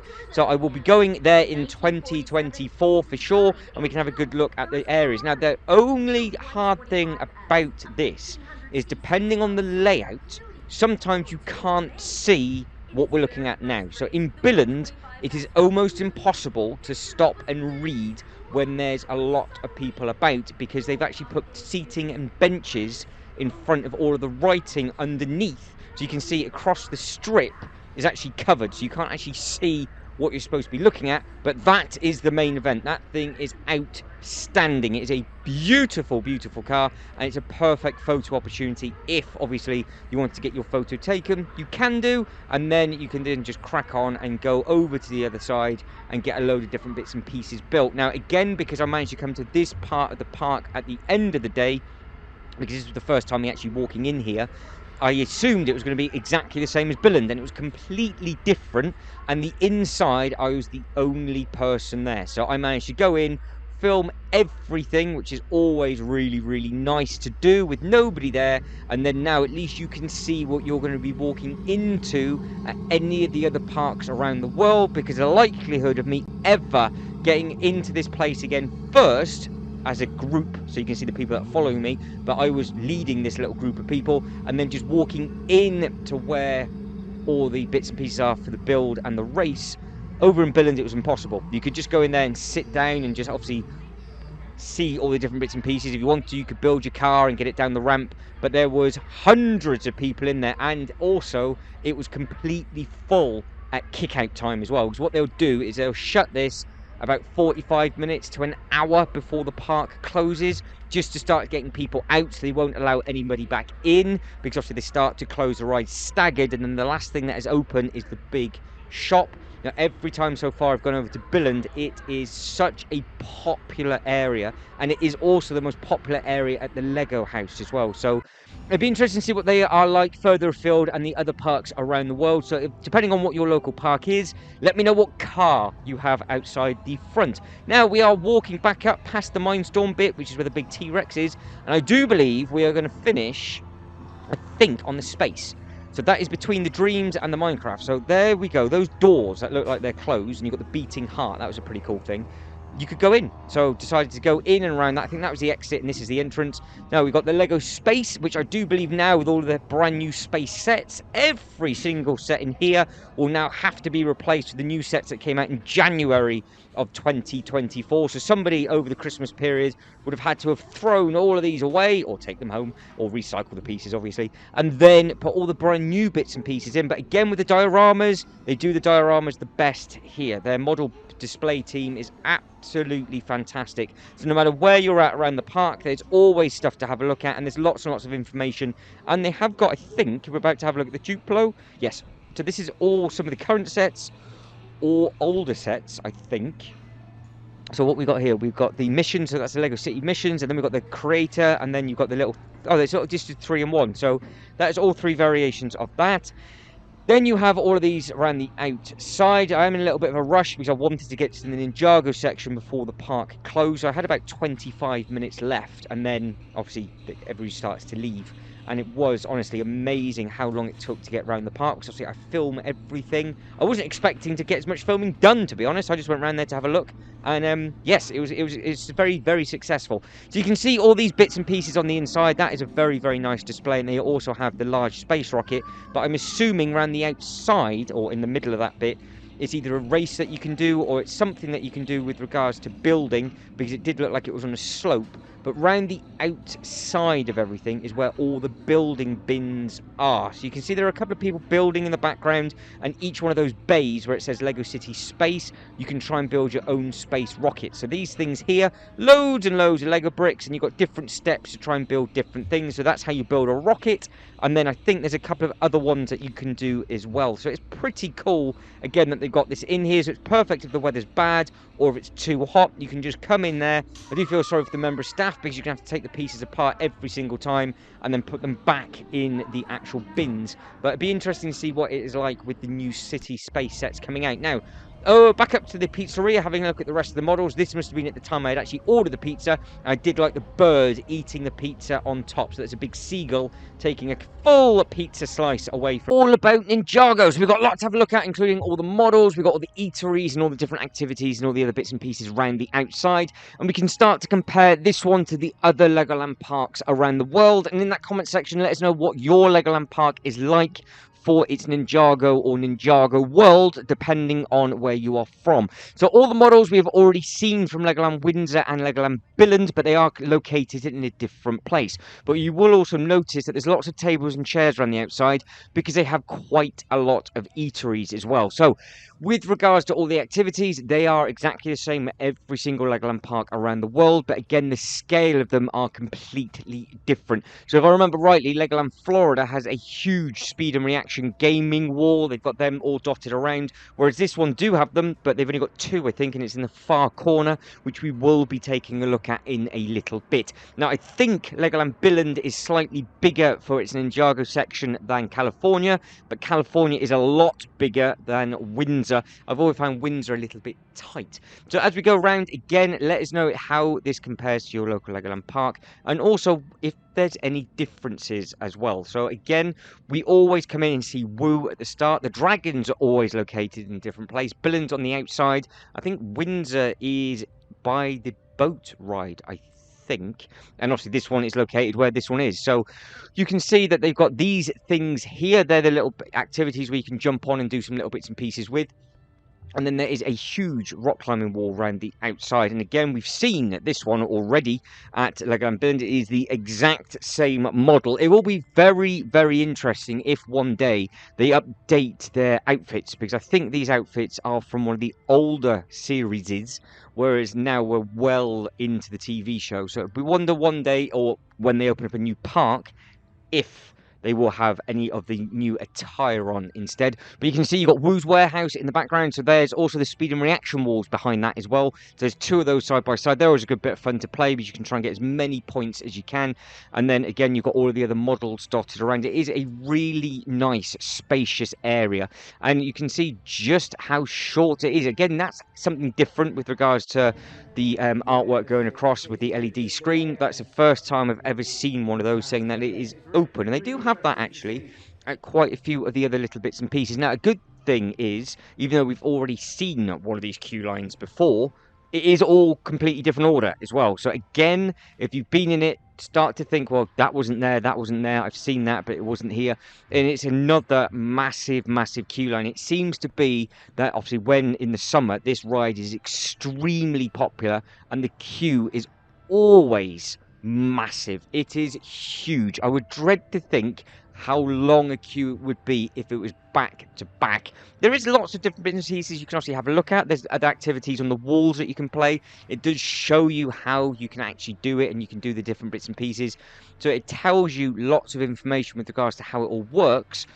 But after seeing the Super Mario World and their brand new queue line that they've got there, it just didn't feel that you're in a queue line. There was so much to have a look at and soak in. Whereas you can see with this, it's just lots of posters and different bits and pieces around the wall, which is all well and good when you're moving at a slow pace. but when you are stopped and stood still for ages, the big difference is they have a nice photo opportunity. So you've got the green room. So about halfway through the queue line, you can actually go into here, get your photo taken, and there is also another wall where you can start fighting against sort of like a silhouette, and that is also the same thing that they have at Legoland Windsor. Now, it is a 3D ride, or 4D ride, shall I say, so you can pick up your glasses, so pick them up, plonk them on, and then you can go and actually have a go. As you can see, I am the only person in the queue line, and I'm the only person on the ride as well, and I still probably got beaten by an invisible person. I am awful at this one, but you can see what they look like. It's the big ride, so you think it will fit 6 people. So you've got 2 rows of 3, I do believe, or it might even be more than that, but depending on how many characters you are playing. Well, we are wrapping it around into the exit, and of course, the exit, as always, will take you through the shop. Now, I was actually quite surprised with the amount of sets that this shop had, because normally the shops located inside the park are quite small. Whereas this is where we are actually at the moment, is the high scores, and it is the photo opportunity, so you can get your photos if you wanted to. And now we're in the shop itself, so there's lots to have a look at. We've got all the different teddy bears, you've got all the different swords, but normally in the Legoland sections of the different areas, the shops are much smaller than you have the huge shop at the end, or the entrance, shall I say, as you come and go. Whereas all the shops at Legoland California were really good sizes. You had a good sized shop at the Lego movie section, you've got a good sized shop here in the Ninjago world, then you've also got another good sized shop dotted around at the entrance to the park for the minifigure mall, and then the actual big shop itself is huge, and then you've got another walk around attraction dotted around in another area of the park as well. So you really are spoilt for choice. And again, look at the size of the sets that are here. Normally it's the much smaller sets, or just the brick heads, so you can just carry them around. But here you could just pick them up and leave. So if you know that you wanted to get an Ninjago set just before you're going to go home, rather than fighting the massive queues that are guaranteed to be at the big shop, it's always nice to get something from the big shop and obviously get your bag and all that kind of thing. But if you didn't want to queue up and you wanted to get one of the sets, it's exactly the same price from here, and then you can just pick it up, crack on, and then you can just leave. So it's always a good area to go to. I think Legoland Windsor is a much smaller shop as well, but that does actually have quite a good amount of stock. I'm pretty sure Billund, even though it is the biggest area for Ninjago, I think the shop is the worst with regards to the different kind of stock that's available. But obviously Billund always change their bits and pieces around, and they did have a big thing about suitcases at Legoland California. I'd never seen a Lego suitcase at a Legoland park before, and every single shop and store and different world and area that you went into at the park, they had different ones. So you could have picked up a Ninjago suitcase if you wanted to from this store as well. And again, they've got really nice displays. That was another good thing about this area. And the big shop as well had the most amazing displays I think I've ever seen at any Lego store, and possibly Legoland as well. That was very impressive to have a look at. Now, that is located in the Lego store playlist, so there's lots of different playlists from all different Lego shops and different Legoland parks around the world, and obviously you've got the big shop as well from all of the different Legolands that I've visited. So far on the list, I think I've managed to film Billund, Windsor, this one, and Dubai, but I have also been to Florida and Germany, but this was well before I actually did YouTube. So I want to get back there, see how the parks have changed in 2024 or maybe 25, depending on when I can get over, and see the differences within. So if you think it's worth me flying over to Legoland Florida and also checking out Legoland New York while I'm over there, let us know, because I would be very interested for your feedback with regards to what you think is the better park in America. Now, again, carrying on with all these, they do have the Monkey Kid sets. And I was very surprised and happy to see these in store, because they are never in the Ninjago section, and they are hard to get in the normal Lego stores. Now, in Canada, for example, I went to 3 stores, and I think only 1 store out of the 3 had the Monkey Kid sets on display. Now, these do look very good, and the brand new 2024 sets that have just come out also look very good. Each set, I think, for the amount of minifigures you get, the brick count and everything like that, is very well priced. But we are slowly starting to run out of time. So if you can like this video and subscribe to the channel, that'd be absolutely fantastic. Again, feedback below with regards to what your Legoland is like. Does it have a Ninjago section? And if it does, how big is the shop, like the shop that we are looking at now? Because yes, this is still the Ninjago shop, even though I was talking about the big shop earlier on. There is a lot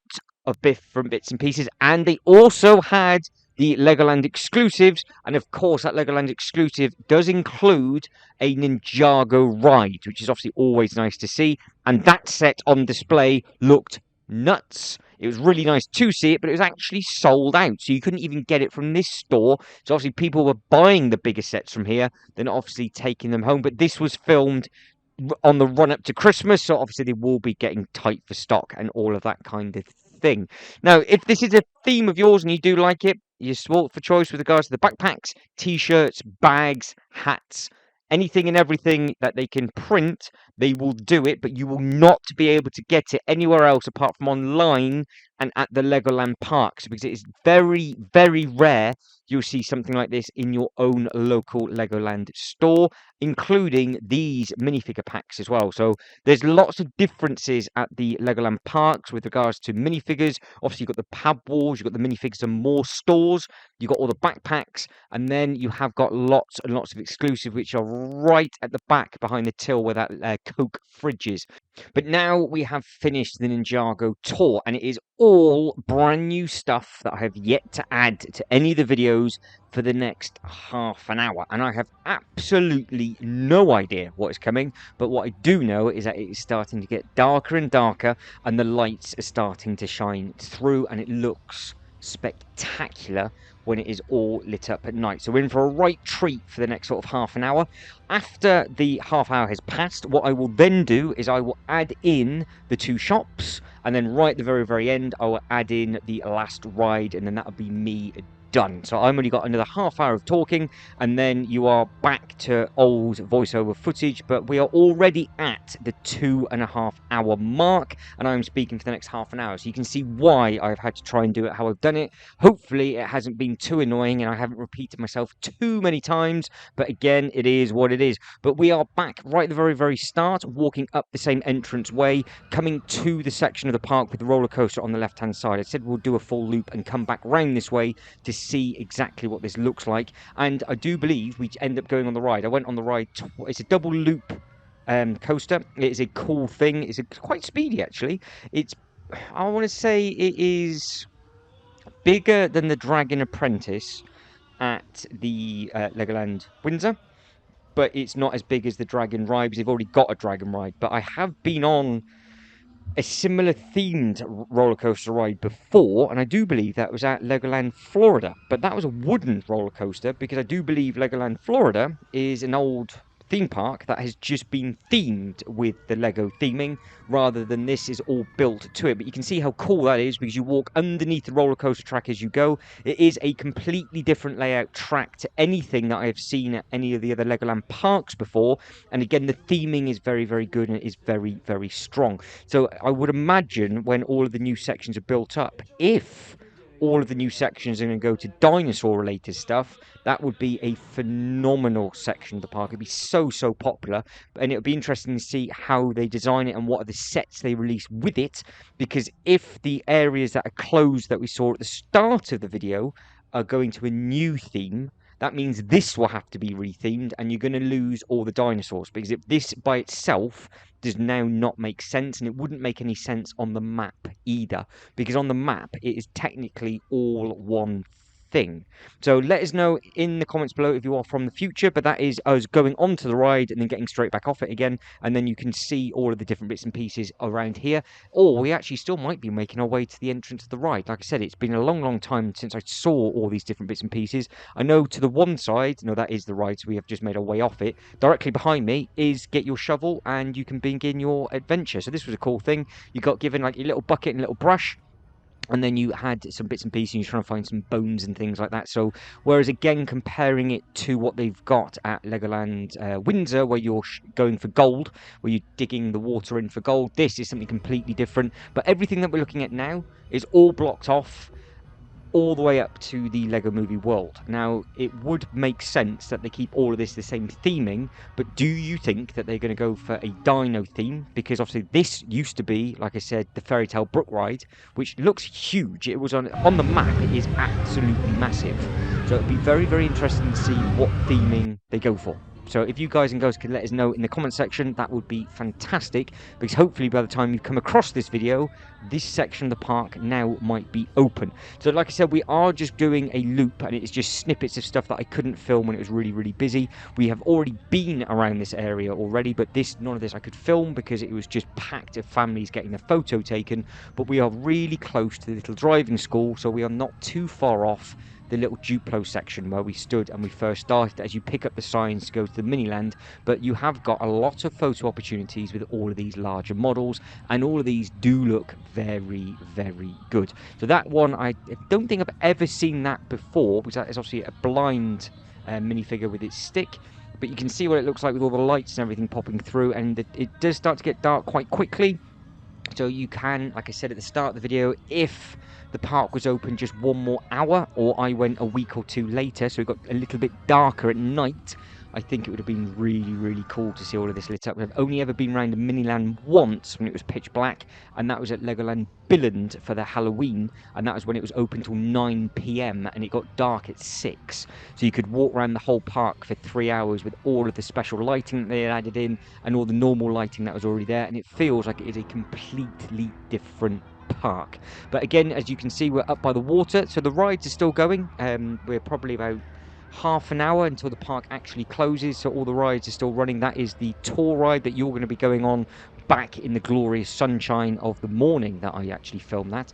And you can see again, you've got all of the uplights and you've got all the cool lights that they've added onto the tree. I would imagine that they have just been added in for Christmas. I don't know if they are there all year round, but I would imagine the lights that are in the actual buildings will be on all year round. So you can see that some of the lights have got the skyscraper lights in, some of the others do look very, very effective as well. And then obviously if you start looking all the way across, you can just imagine what this is going to be lit up pitch black at night. And also, what did you think to the brand new section of that Miniland, that San Diego? It did look very, very good. I think I might have forgotten to mention that when I actually did the voiceover separately to doing what I've done, but you can see just how quickly that sun is going down and how beautiful it looks off that water.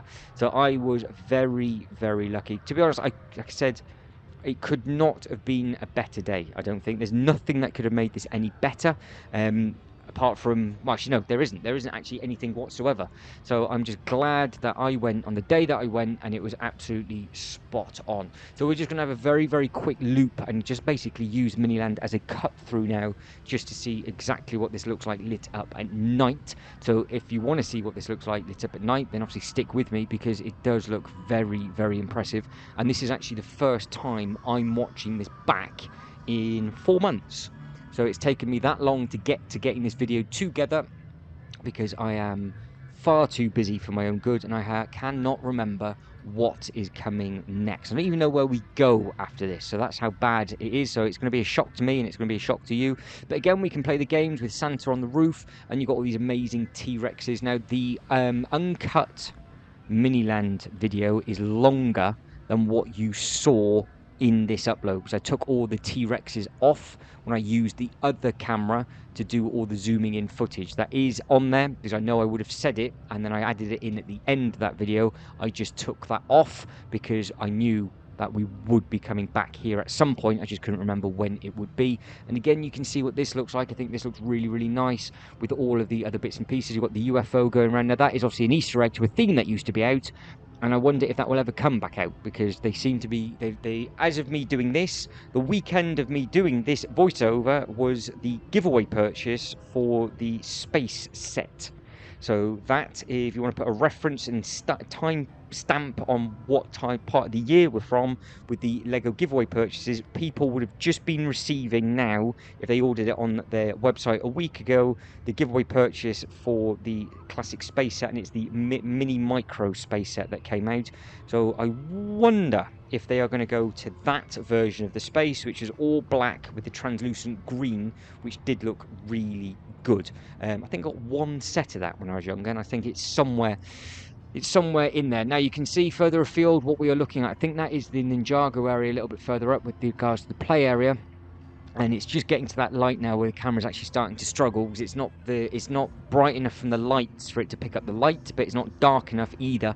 So it's sort of struggling a little bit. It either needs to get darker quicker or it needs to be a little bit brighter. So fingers crossed it won't be too grainy and draggy as we go, but I know later on it is absolutely pitch black or thereabouts. So you have got some bits and pieces actually on the outside of the park, and I do believe towards the end of this video as well, before I add in all the shops, we will be looking at the Sea Life Centre with the shop and all of the huge Lego models that are on the outside of the front of that as well, which does look very, very good. So you have got a lot to have a look at. Now you can see the big stage. We've got the nice grass area out the side.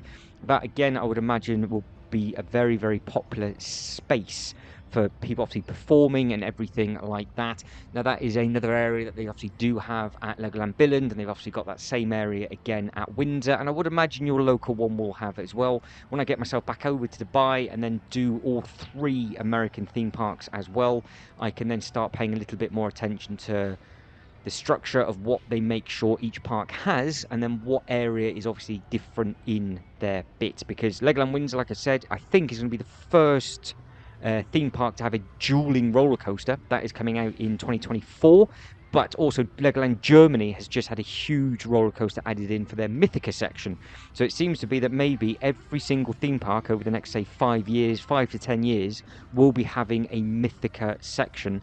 And that is something very, very special. It's one of those areas that it's very weird and wonderful, but at the same time the volume of Lego models are brilliant that is included in there. And there again is a full park tour available from Legoland Windsor, and then you can just have a look-see of exactly what I am going on about. But Ninjago looked very, very impressive lit up at night. You can see exactly what that looks like, and you might have spotted now with the lights on that that is actually a set that was available when it first came out. So you can still buy that on the second-hand market, and you can get all the training aspects of everything that you look at as different Lego sets as well. So they do seem to do each section of the park as Lego sets. Now the big shop externally looks fantastic. I think we might have a quick look on the inside, because there'll be 1 or 2 bits and pieces that I actually missed from the actual shop visit. I'm sure there will be somewhere, but it's really, really nice to see that. It just looks brilliant from the outside, and I think we'll go in through the other door, but we want to come up and then we'll loop it back round. I think that's what we're going to be doing. And then, like I said, we'll have a look at the Sea Life, and then I will add in the day footage of what has already been filmed from the shop, and then we'll finish on me saying nothing and having a full park tour. But guys, I'm going to say it now, because I might have said it loads of times within this video. I have tried to take it out as much as possible, because I always say it at the end of the video. But if you can like this video and subscribe to the channel, that'd be absolutely fantastic. Massively helps with the algorithm, and YouTube really likes that kind of thing. And obviously, if you can share it as well, then feel free to share the video to any of your friends that are thinking of going to Legoland California, because obviously this is a very, very long video. So hopefully this has helped, and we are back at the Christmas tree with it all lit up. And if you didn't realize, the star at the top pulses all different colors, and it is a very, very good looking thing. Now, it's one of those that it works. It's just one of those sections of this park where they've got this absolutely spot on, whereas Windsor has a beautiful tree, but the park always closes too soon, so you never get to see it lit up like this, unless you're very, very lucky that you go on maybe a later night, which they might do once in the month. But during the week, I think the park shuts at like maybe 4 o'clock, 5 o'clock, and it's just not quite dark enough at that time. It's just getting dark as they're kicking you out. So I would like to try and be in the park at about 7 o'clock when it's all completely pitch black. And with regards to Billund, I have yet to go to Legoland Billund for Christmas. I've only done that for Halloween. So that is on my list of things to try and achieve in 2024. Get over to Legoland Billund and see it dressed up for Christmas because it is beautiful for Halloween. Now, it's got a bit darker, and this is what this looks like in all of its glory. I think it is beautiful, and you can see it's got the countdown to Christmas on the right-hand side.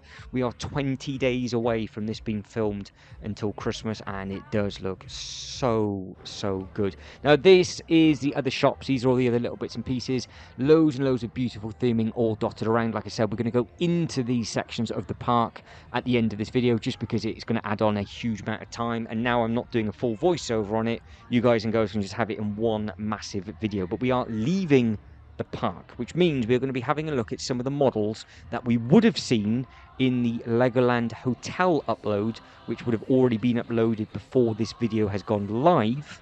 And if you want to check out that, I'll link that to the end of this video. But you can see you have the models lit up on the roof, which again is something I haven't seen before, but that'll be something really nice for the hotel guests to see, because obviously you can walk between the two hotels. If you're staying in the Legoland Castle Hotel, you can then just eat in the other one and vice versa. Obviously you might have to book a table, so you've got to make sure that you can do that.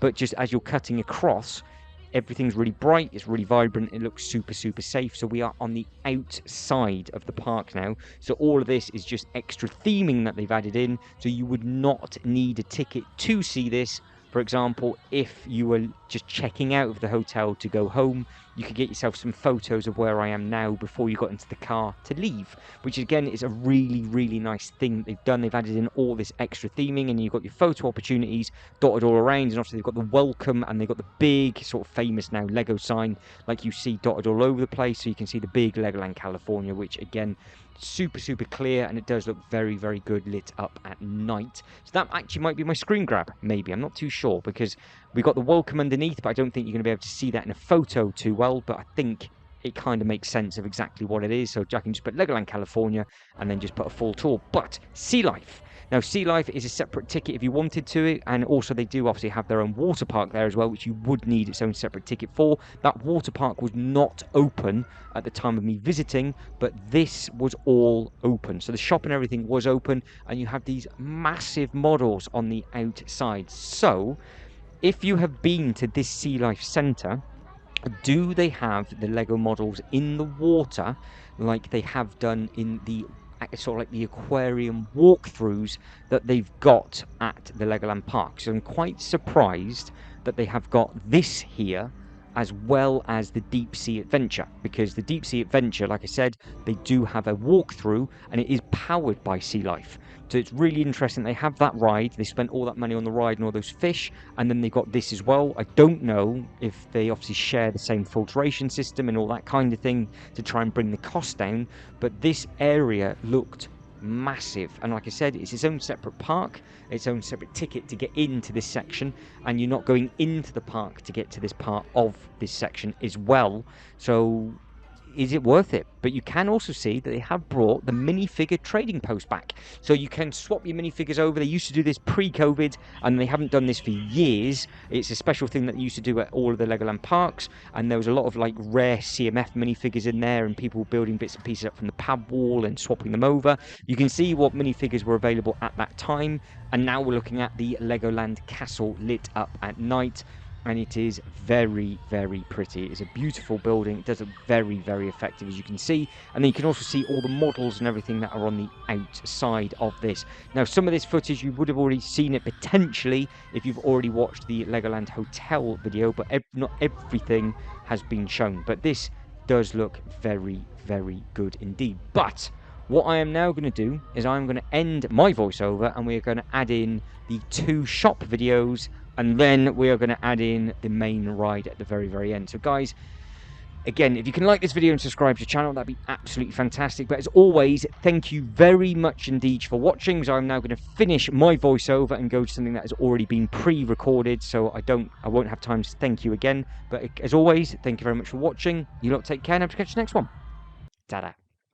Hello and welcome to what is the incredible big shop located at Legoland, California. And I think by far this is the best big shop that I've been to from any Legoland park around the world. just for these types of displays. Now, these displays are incredible. Now, this was filmed over the Christmas period, but what they had done is they've used their own model team to come up with all these different designs in these plexiglass cases. And I think they look very, very effective because they've put custom bits and pieces in. And obviously, they've changed all the roofs and everything for a lot of the friend sets as we start looking around. This shop is huge. We have a lot to look at. There's lots of different themes on the inside, obviously, as you would expect. But I was very, very taken back by this being one of the first things you see when you first come into the park. It's located on the right-hand side. Very, very similar how it is to Billund and obviously Windsor, where you've got to come in and walk past the big shop because obviously it's the last thing to get into before you leave the park. But it was a very, very pleasant surprise just to see how they've done all these different building techniques from all of these different displays. You can see you've got all the really nice bits and pieces on the roof. You've got all the lights that connect up to each other. You've got all the candy canes and bits and pieces up at the top. Now, obviously, they are just Lego Creator 1, they're 3-in-1 sets, but you can see how much we've got to tuck into and how big this store actually is. We do our best to have a look at absolutely everything. I came into this store first thing in the morning when it first just opened up. So we got plenty of space and lots of it to ourselves because when I came in at the end of the day to have another look, as you can imagine, it was very, very busy because everybody had the same idea. So they've got all these models dotted around. They've got loads of them. They've got Star Wars ones. They've got Batman ones. I think this is one of the first pandas that I've actually seen. So I'm not too sure if that was taken out from one of the rides that might have been closed down or if that has been located in that store for a good period of time. Now, Harry Potter train with all the Harry Potter sets. And you can see what they've done to the roof of the station.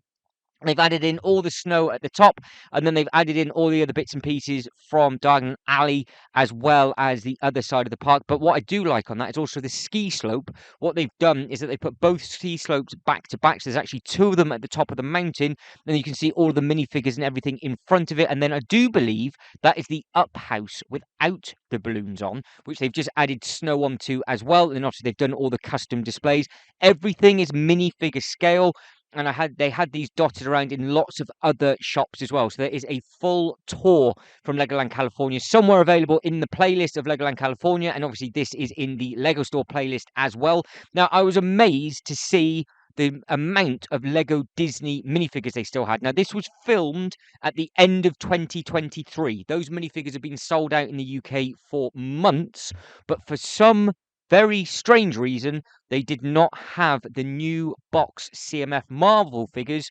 Now, speaking to a member of staff, apparently they weren't allowed to sell them. So I don't know what the ins and outs are of that, but they were selling the Disney minifigures, but they weren't allowed to sell the Marvel ones inside the Legoland park. So I did find that very, very strange. I'm not too sure if that is true, but that is what I heard. So brickheads, lots and lots to pick from. And then we got all of the Disney bits and pieces. Now, everything is lovely and grouped together, and they have huge display cases as well. Now, this shop, between sort of all the different areas, there was lots and lots of walking space. So I think this shop had a huge amount of space to walk around in, a bit like the one that they've got in Dubai, but this is just on a much, much larger scale. So I think this is now my fifth big shop that I've been to around the world. So I do travel quite a bit. So it's always an interesting one to see the differences with everything. And I have got some things in the pipeline for 2024 and further afield as well. So if you are watching this back from the future, then obviously please let us know how much this has changed. What is where? Have they kept all the Friends stuff in this location by the till as you come in on the left-hand side? You can see there's multiple ways in and out, lots of disabled access, lots of wheelchair access, as well as pushchair.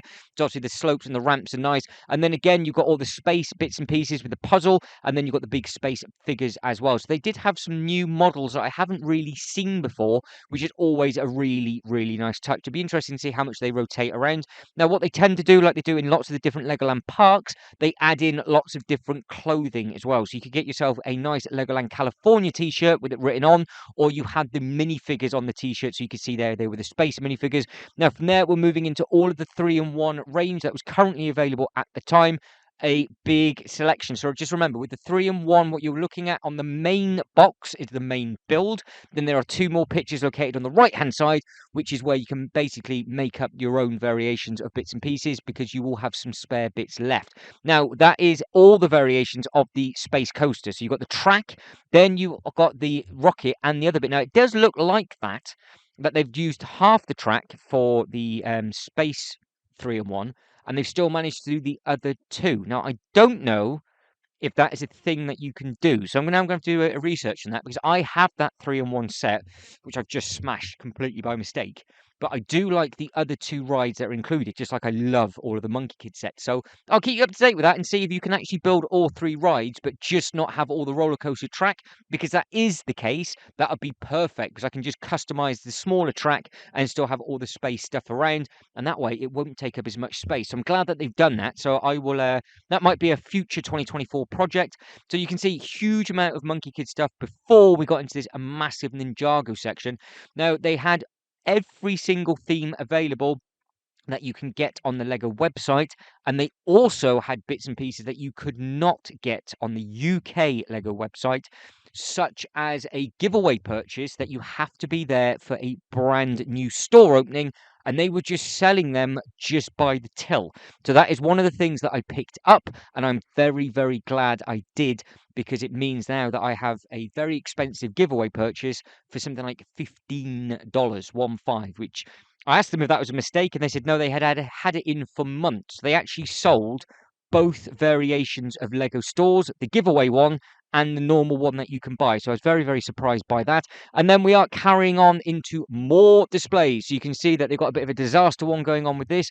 So they've mixed and matched. I do believe this is the back end of the Dreams mixed in with some of the Lego City stuff. So you can just see how well that works. It's nice to see that hotel actually, because that is a very, very large 3-in-1 hotel, and I didn't realize it curved like that. So again, I think the road plates really do work when it is like this, but one of the best things that they did, and I think this is the first time I'd ever seen it, is what they had done is on the front of the plaque, they had let you know what was on display, what the set number was, and what the individual price for each thing was as well. So obviously, if you wanted to create the whole display, you could do. Obviously, it would cost a lot of money because there's quite a lot of bits and pieces in there, but they had those dotted around everywhere, and I think they're more effective than the really nice displays that they've got inside the shelf. But they have got the space here to do it, and I am very, very impressed with everything that we're looking at so far. Now, moving on to, I do believe, what is the Harry Potter at the bottom. And then you've got the Falcon Christmas set, and then you've got the nice little ice cream.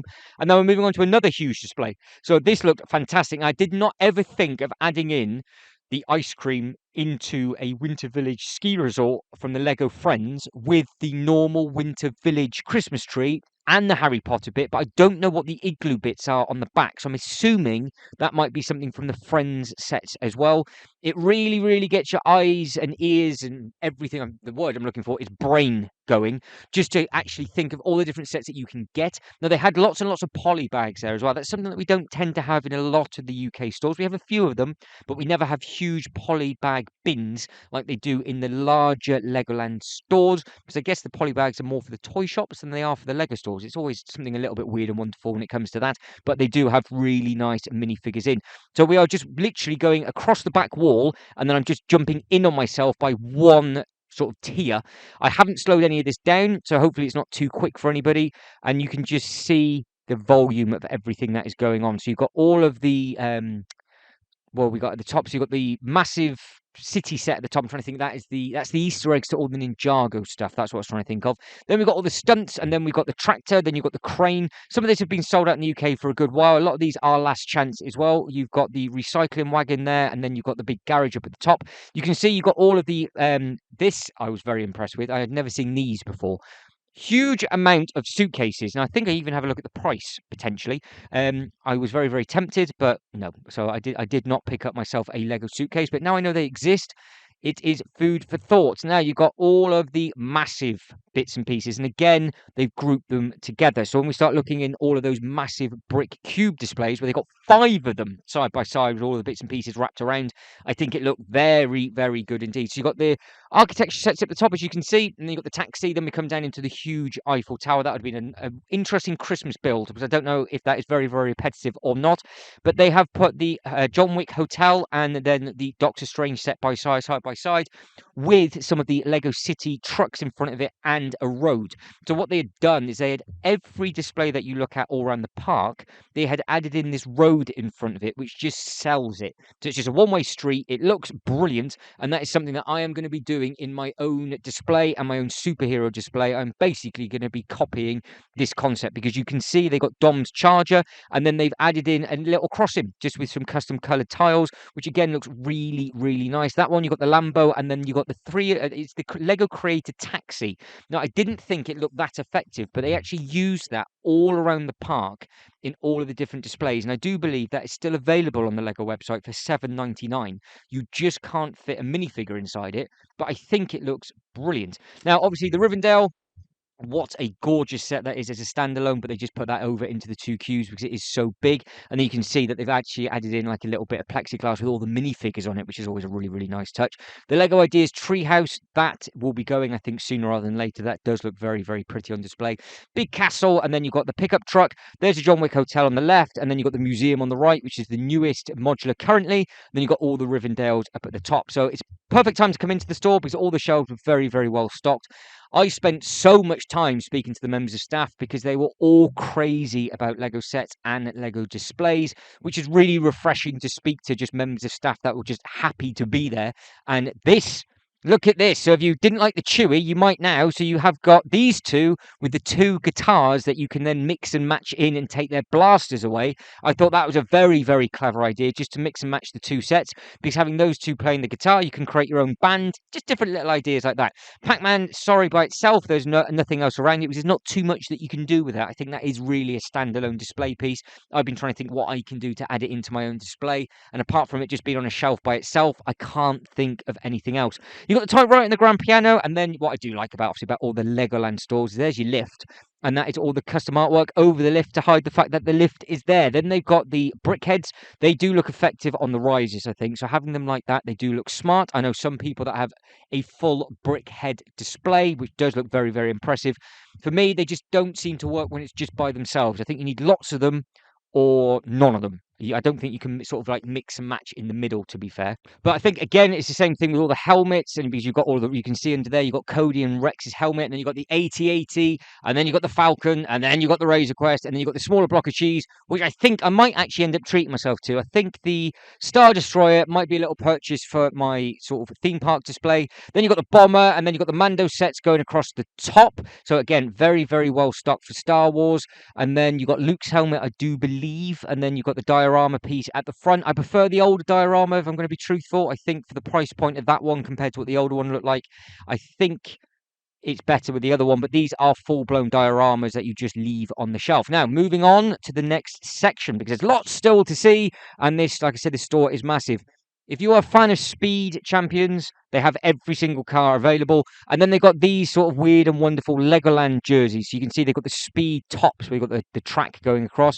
So they've got different themed tops for all the different bits and pieces. And you can see behind where we were, they've even got more Lego Technic cars around. So you've got the Porsche, you've got the GT40, and then you've got all the Marvel stuff. Like I said, you just did not know where to look. There was something for everybody everywhere. That I really, really like. Now, I do believe they've got that in New York as well, but that was the first time for me seeing that in person. It did look very, very effective. So a Lego cap, I did appreciate that. So whoever designed that one looked good. And of course, they're going to have the shields located underneath. Then you've got all the other Marvel sets around it. The nice thing is that they've grouped the expensive stuff. So you can see the Black Panther right at the very bottom, which is the most expensive, all within sort of the £6 to £10 price point as well. So there is something for everybody at everybody's price point with regards to everything from that theme, which is always nice, because sometimes with the Marvel stuff, that like they did with the Star Wars, they'll just group all the really, really expensive stuff together and not have the smaller stuff close enough. Whereas with this store, everything just flows from one thing to another. You've even got all the little key rings. So they have riskily put Marvel versus DC side by side. So you do have a Marvel versus DC standoff. So you can see you have got the Batcave shadow box. For me, I think, I'm going to say it now, that is the build of the year for me. The detail on the inside of that is ridiculous. I don't think it does anything justice through camera. You have to see it for yourself and put it together. But it does eat into a huge amount of room, and realistically, you do need it open. Now you've got the Justifier, and then you've got the Republic gunship, and then you've got the T6, and then you've got the M1 Starfighter all together, and then you have all of the other Star Wars mechs. Now, Jay's Toy Collection UK has been teaching me all about Star Wars, so hopefully I am getting this correct. Now, we have got up here, we have got Darth Vader up at the top, and then behind that, you can see you've got all of the Harry Potter bits and pieces as well. So you've got the nice droid. That is a nice thing. I do like that one. And again, there's the Chewie that had the guitar. And then you've got the R2-D2, which is the UCS set. I think they're still at quite expensive price points, to be honest.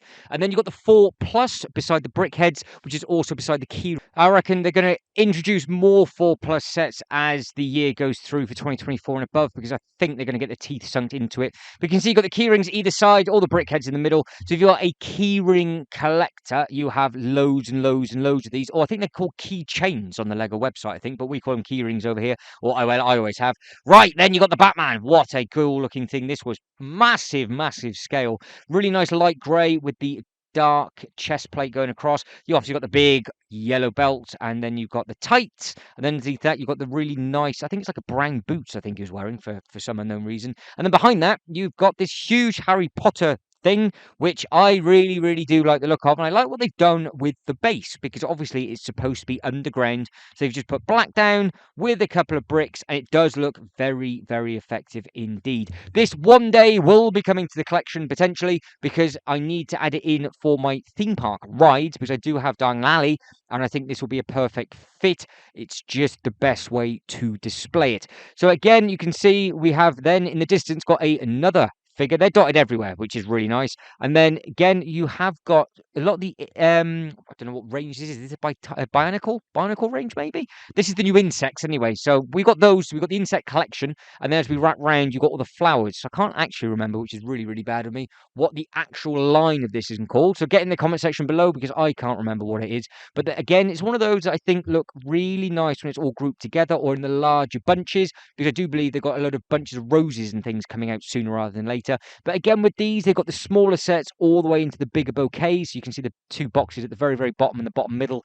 And then you got, or again, everything across the bottom is your larger stuff, and then everything across the top is the slightly cheaper bits. And then I think just matching them all together in a vase does look really, really good. And obviously, if you want to take it that next step further, you can just put some clear bricks in the vase so it looks like water, and then you're away. So it's one of those. But I think it needs to be as a group, so you can mix and match the group. Otherwise, it would look a little bit thin by itself. But I know these are selling very, very well, and they keep designing more and more of them. And they did look fantastic at the Lego house as well. So I've seen a full-blown display of these created by different people, and they did look very, very good. Now, if you're a Sonic fan, lots of new minifigures coming for the 2024 season, and this is what started it all off. So I think this is the first time I've seen all of these displayed, including the Brickheads, and just seeing all of the different levels and the loops, and they look very, very nice. They look nice and colourful. So again, if you're a fan of the Sonic, they are there for you. Now, beside the Sonic, they have got the Super Mario, and beside the Super Mario is all of them together. And again,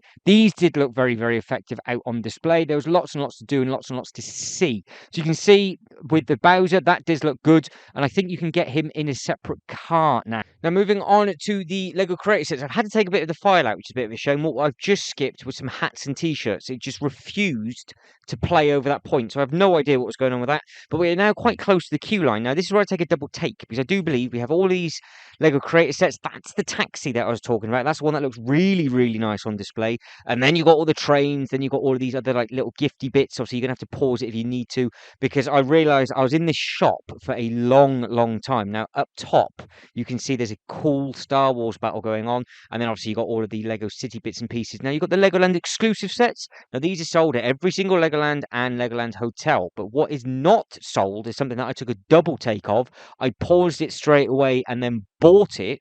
Is just above Mythica, is a giveaway purchase exclusive. This is it. So I ended up getting this one. So we have a quick look and spin it around. I was a bit shocked that it was there. I thought, oh, you just have to buy it with a certain price point, but you didn't.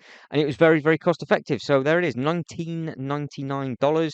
Thank you very much. And then I carried a bag. Well, I actually just put the little bag in my bag. Actually, I got it at the end of the day, so I'm talking nonsense. I actually managed to pick it up from a different store. So what they've got like a click and collect option.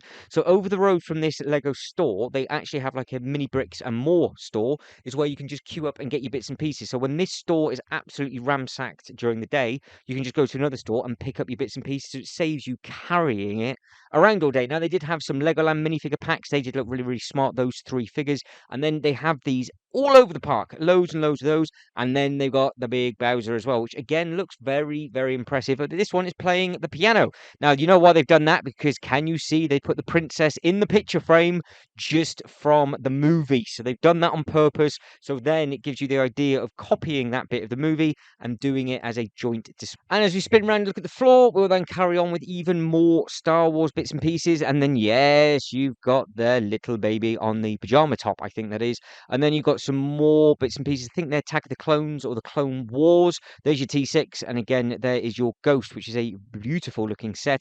So moving on to the other side of the Super Mario bit, because like I said, I've just sort of went from one side to another and did a loop and then came back round. And this is the other side of that loop. You've got big Legoland t-shirts. That's the back end of the big model. And then you've got all the Indiana Jones stuff on display, which again looks very, very effective. But I do believe they're not going to be doing anything else for the 2024 season. So that was it. They're not going to be releasing anything else, which is a little bit of a shame.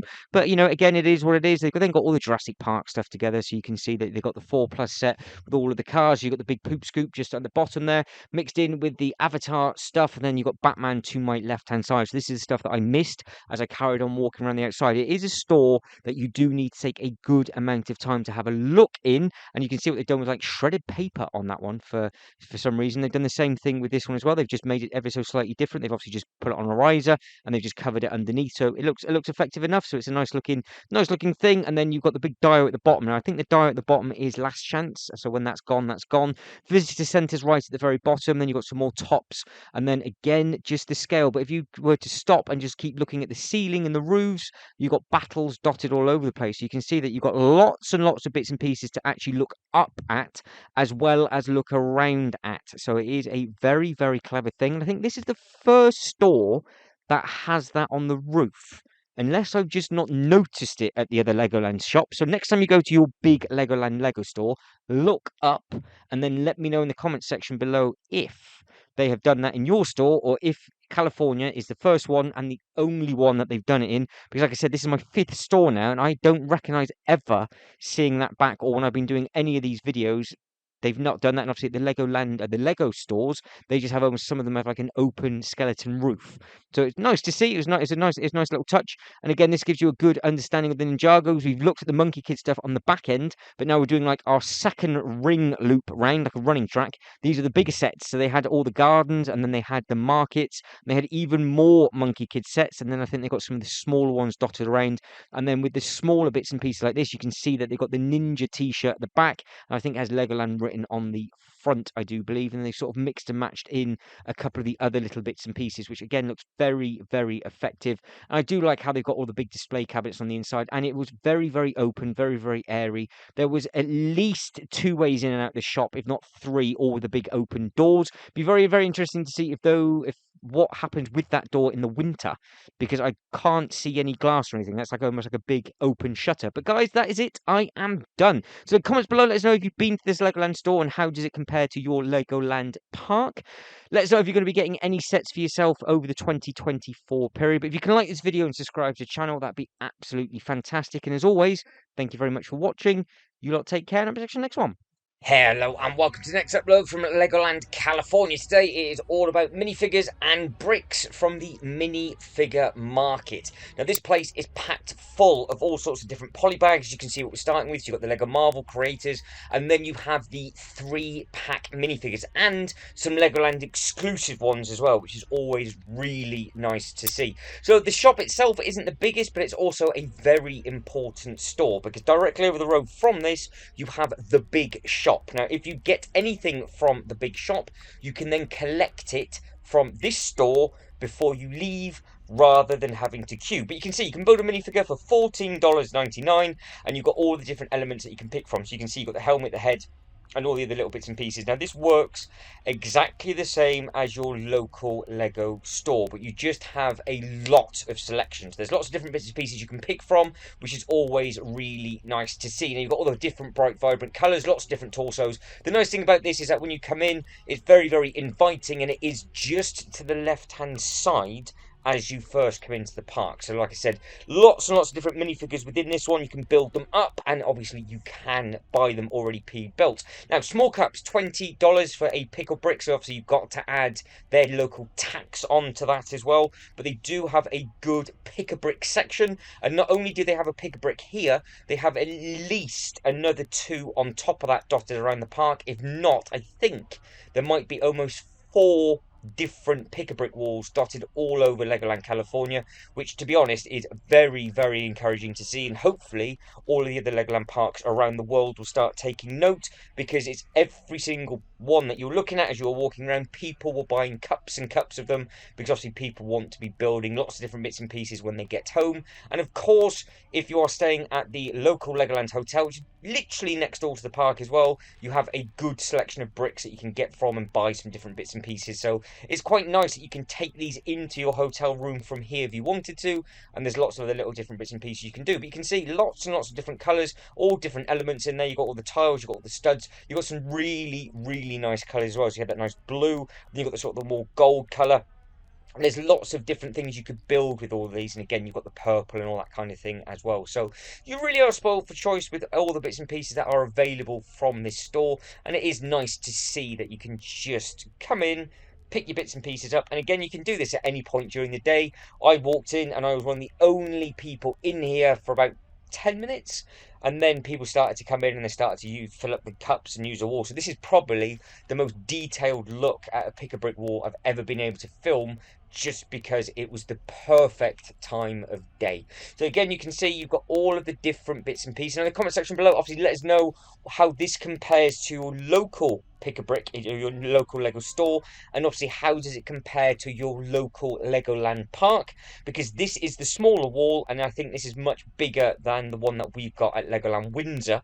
So Legoland Windsor used to have a very big section, like a very big wall, but they don't have that anymore, which is a little bit of a shame. You've even got steering wheels there that you can pick and choose from, and you've got all of these other little bricks as well. So we will at some point within this video have a look at all of the other little bits and pieces that are available, and we will have a full look at the size of the store as well. Now, like I said, the store's not the biggest, but it really, really does pack a punch, and you are just directly over the road from the big shop as well, and you still have a selection of all of the smaller Lego creator sets, and it's a good selection as well. So you've got the little taxi. That's something I need to add into my own city itself, and obviously they do have at all of the Legoland parks all of their own merchandise and clothing as well. So that is something that is not normally available at your local Lego stores. Now you've got the Everything is Awesome set just at the top, and then underneath that, obviously you can see you've got the big pink caps, t-shirts, and then the cool things here, you've got all these different suitcases. Now I've never seen these suitcases before, and they had them located in here,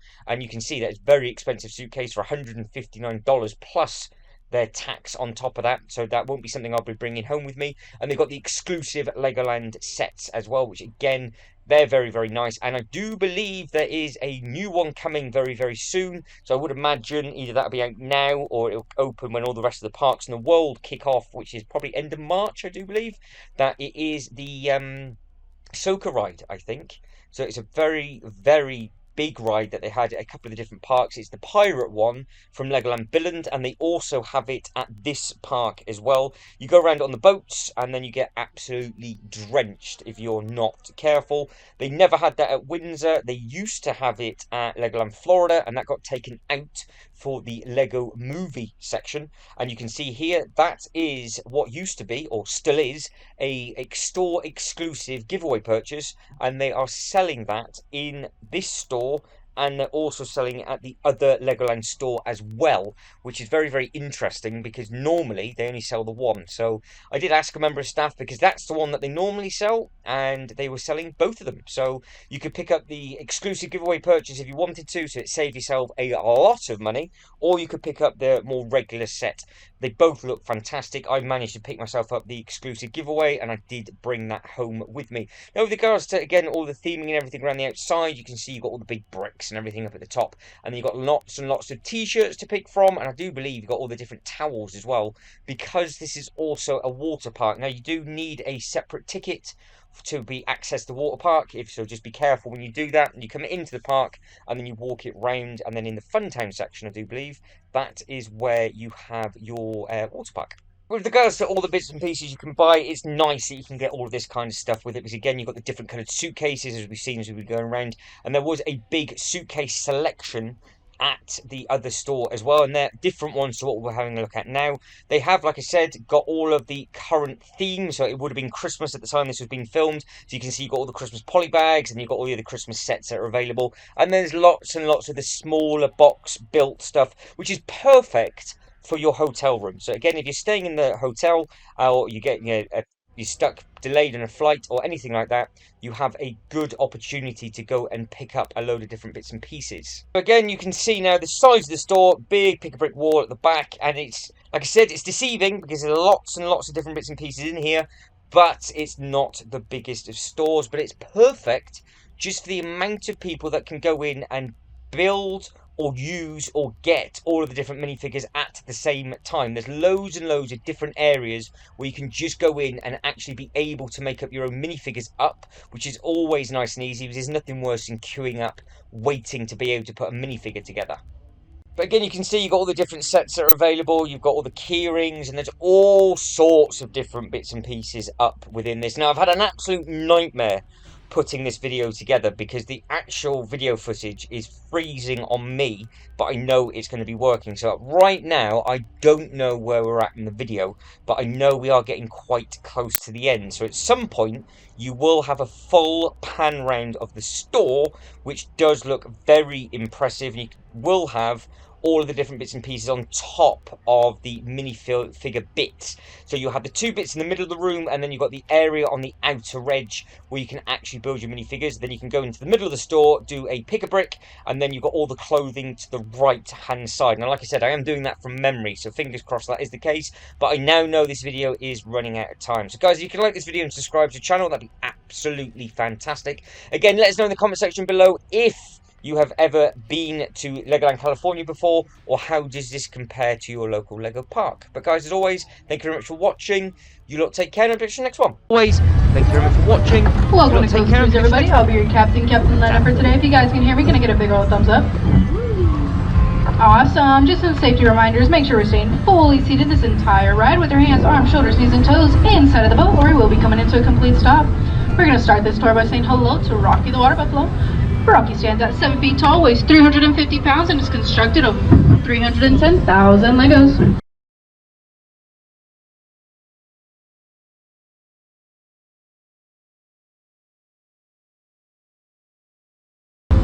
Over on our right side, we have Bob and Gertrude, everybody's favorite tortoises. They've been waiting for their eggs to hatch for the last 23 years.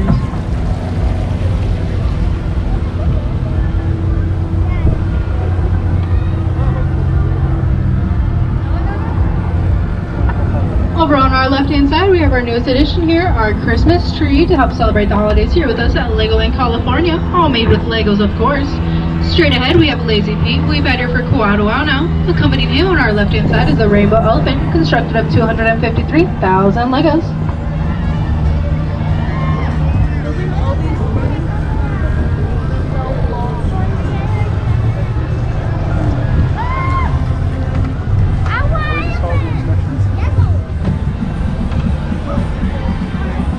We're now going to be making our way over to the African coast to say hello to our friend Elise the elephant. Elise stands at 7 feet tall and is constructed of 283,000 Legos. Everybody say hi, Elise. Bye, Elise. We'll be catching you later.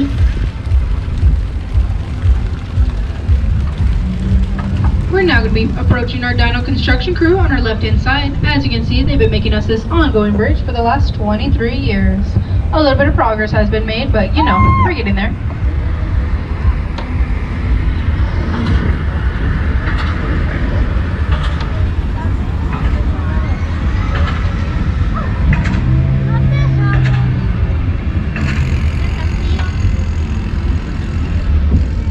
We're now going to be making our way over to London, England, where we have the Elizabeth Tower and London Eye. Fun fact about the Elizabeth Tower, the bell inside is called the Big Ben, but in this case we have the Small Ben.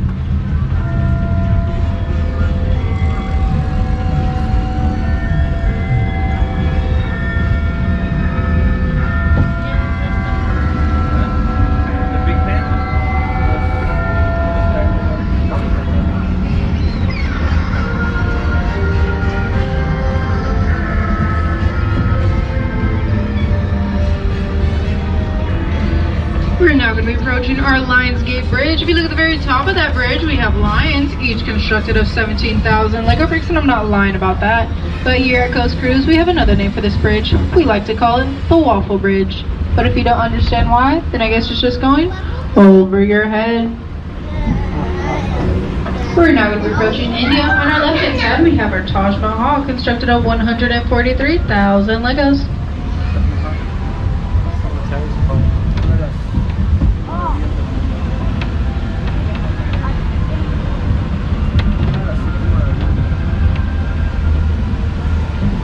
As we sail away from India, we're now going to be heading towards Paris, France, where we have our Eiffel Tower.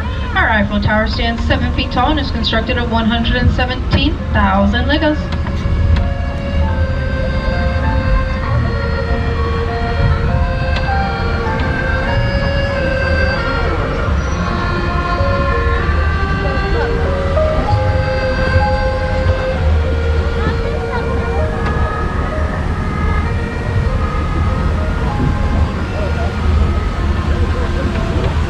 Making our way over to the beautiful Black Hills of South Dakota, Mount Rushmore. With all four faces of the presidents combined, can you spot the other president that's right above?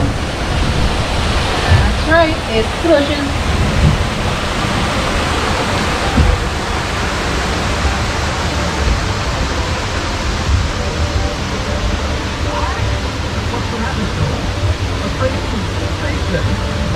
What?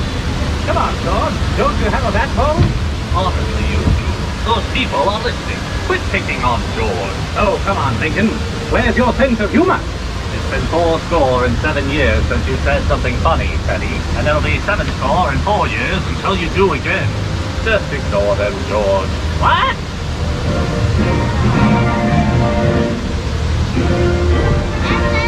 We're now going to be making our way over to Miniland, USA. We have New York, San Francisco, Las Vegas, and a few other cities within.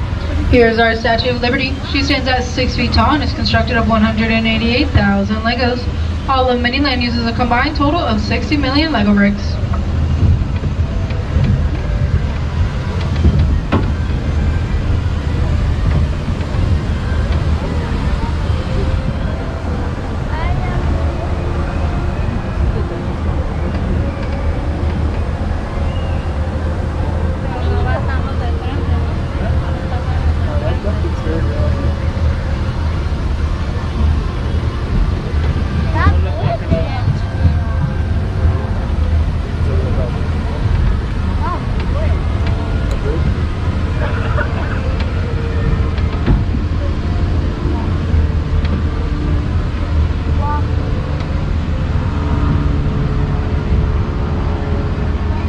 Over on our left-hand side, we are now going to be approaching our Legoland Harbor area, which does be a very active area. You may never know, might turn up ahead.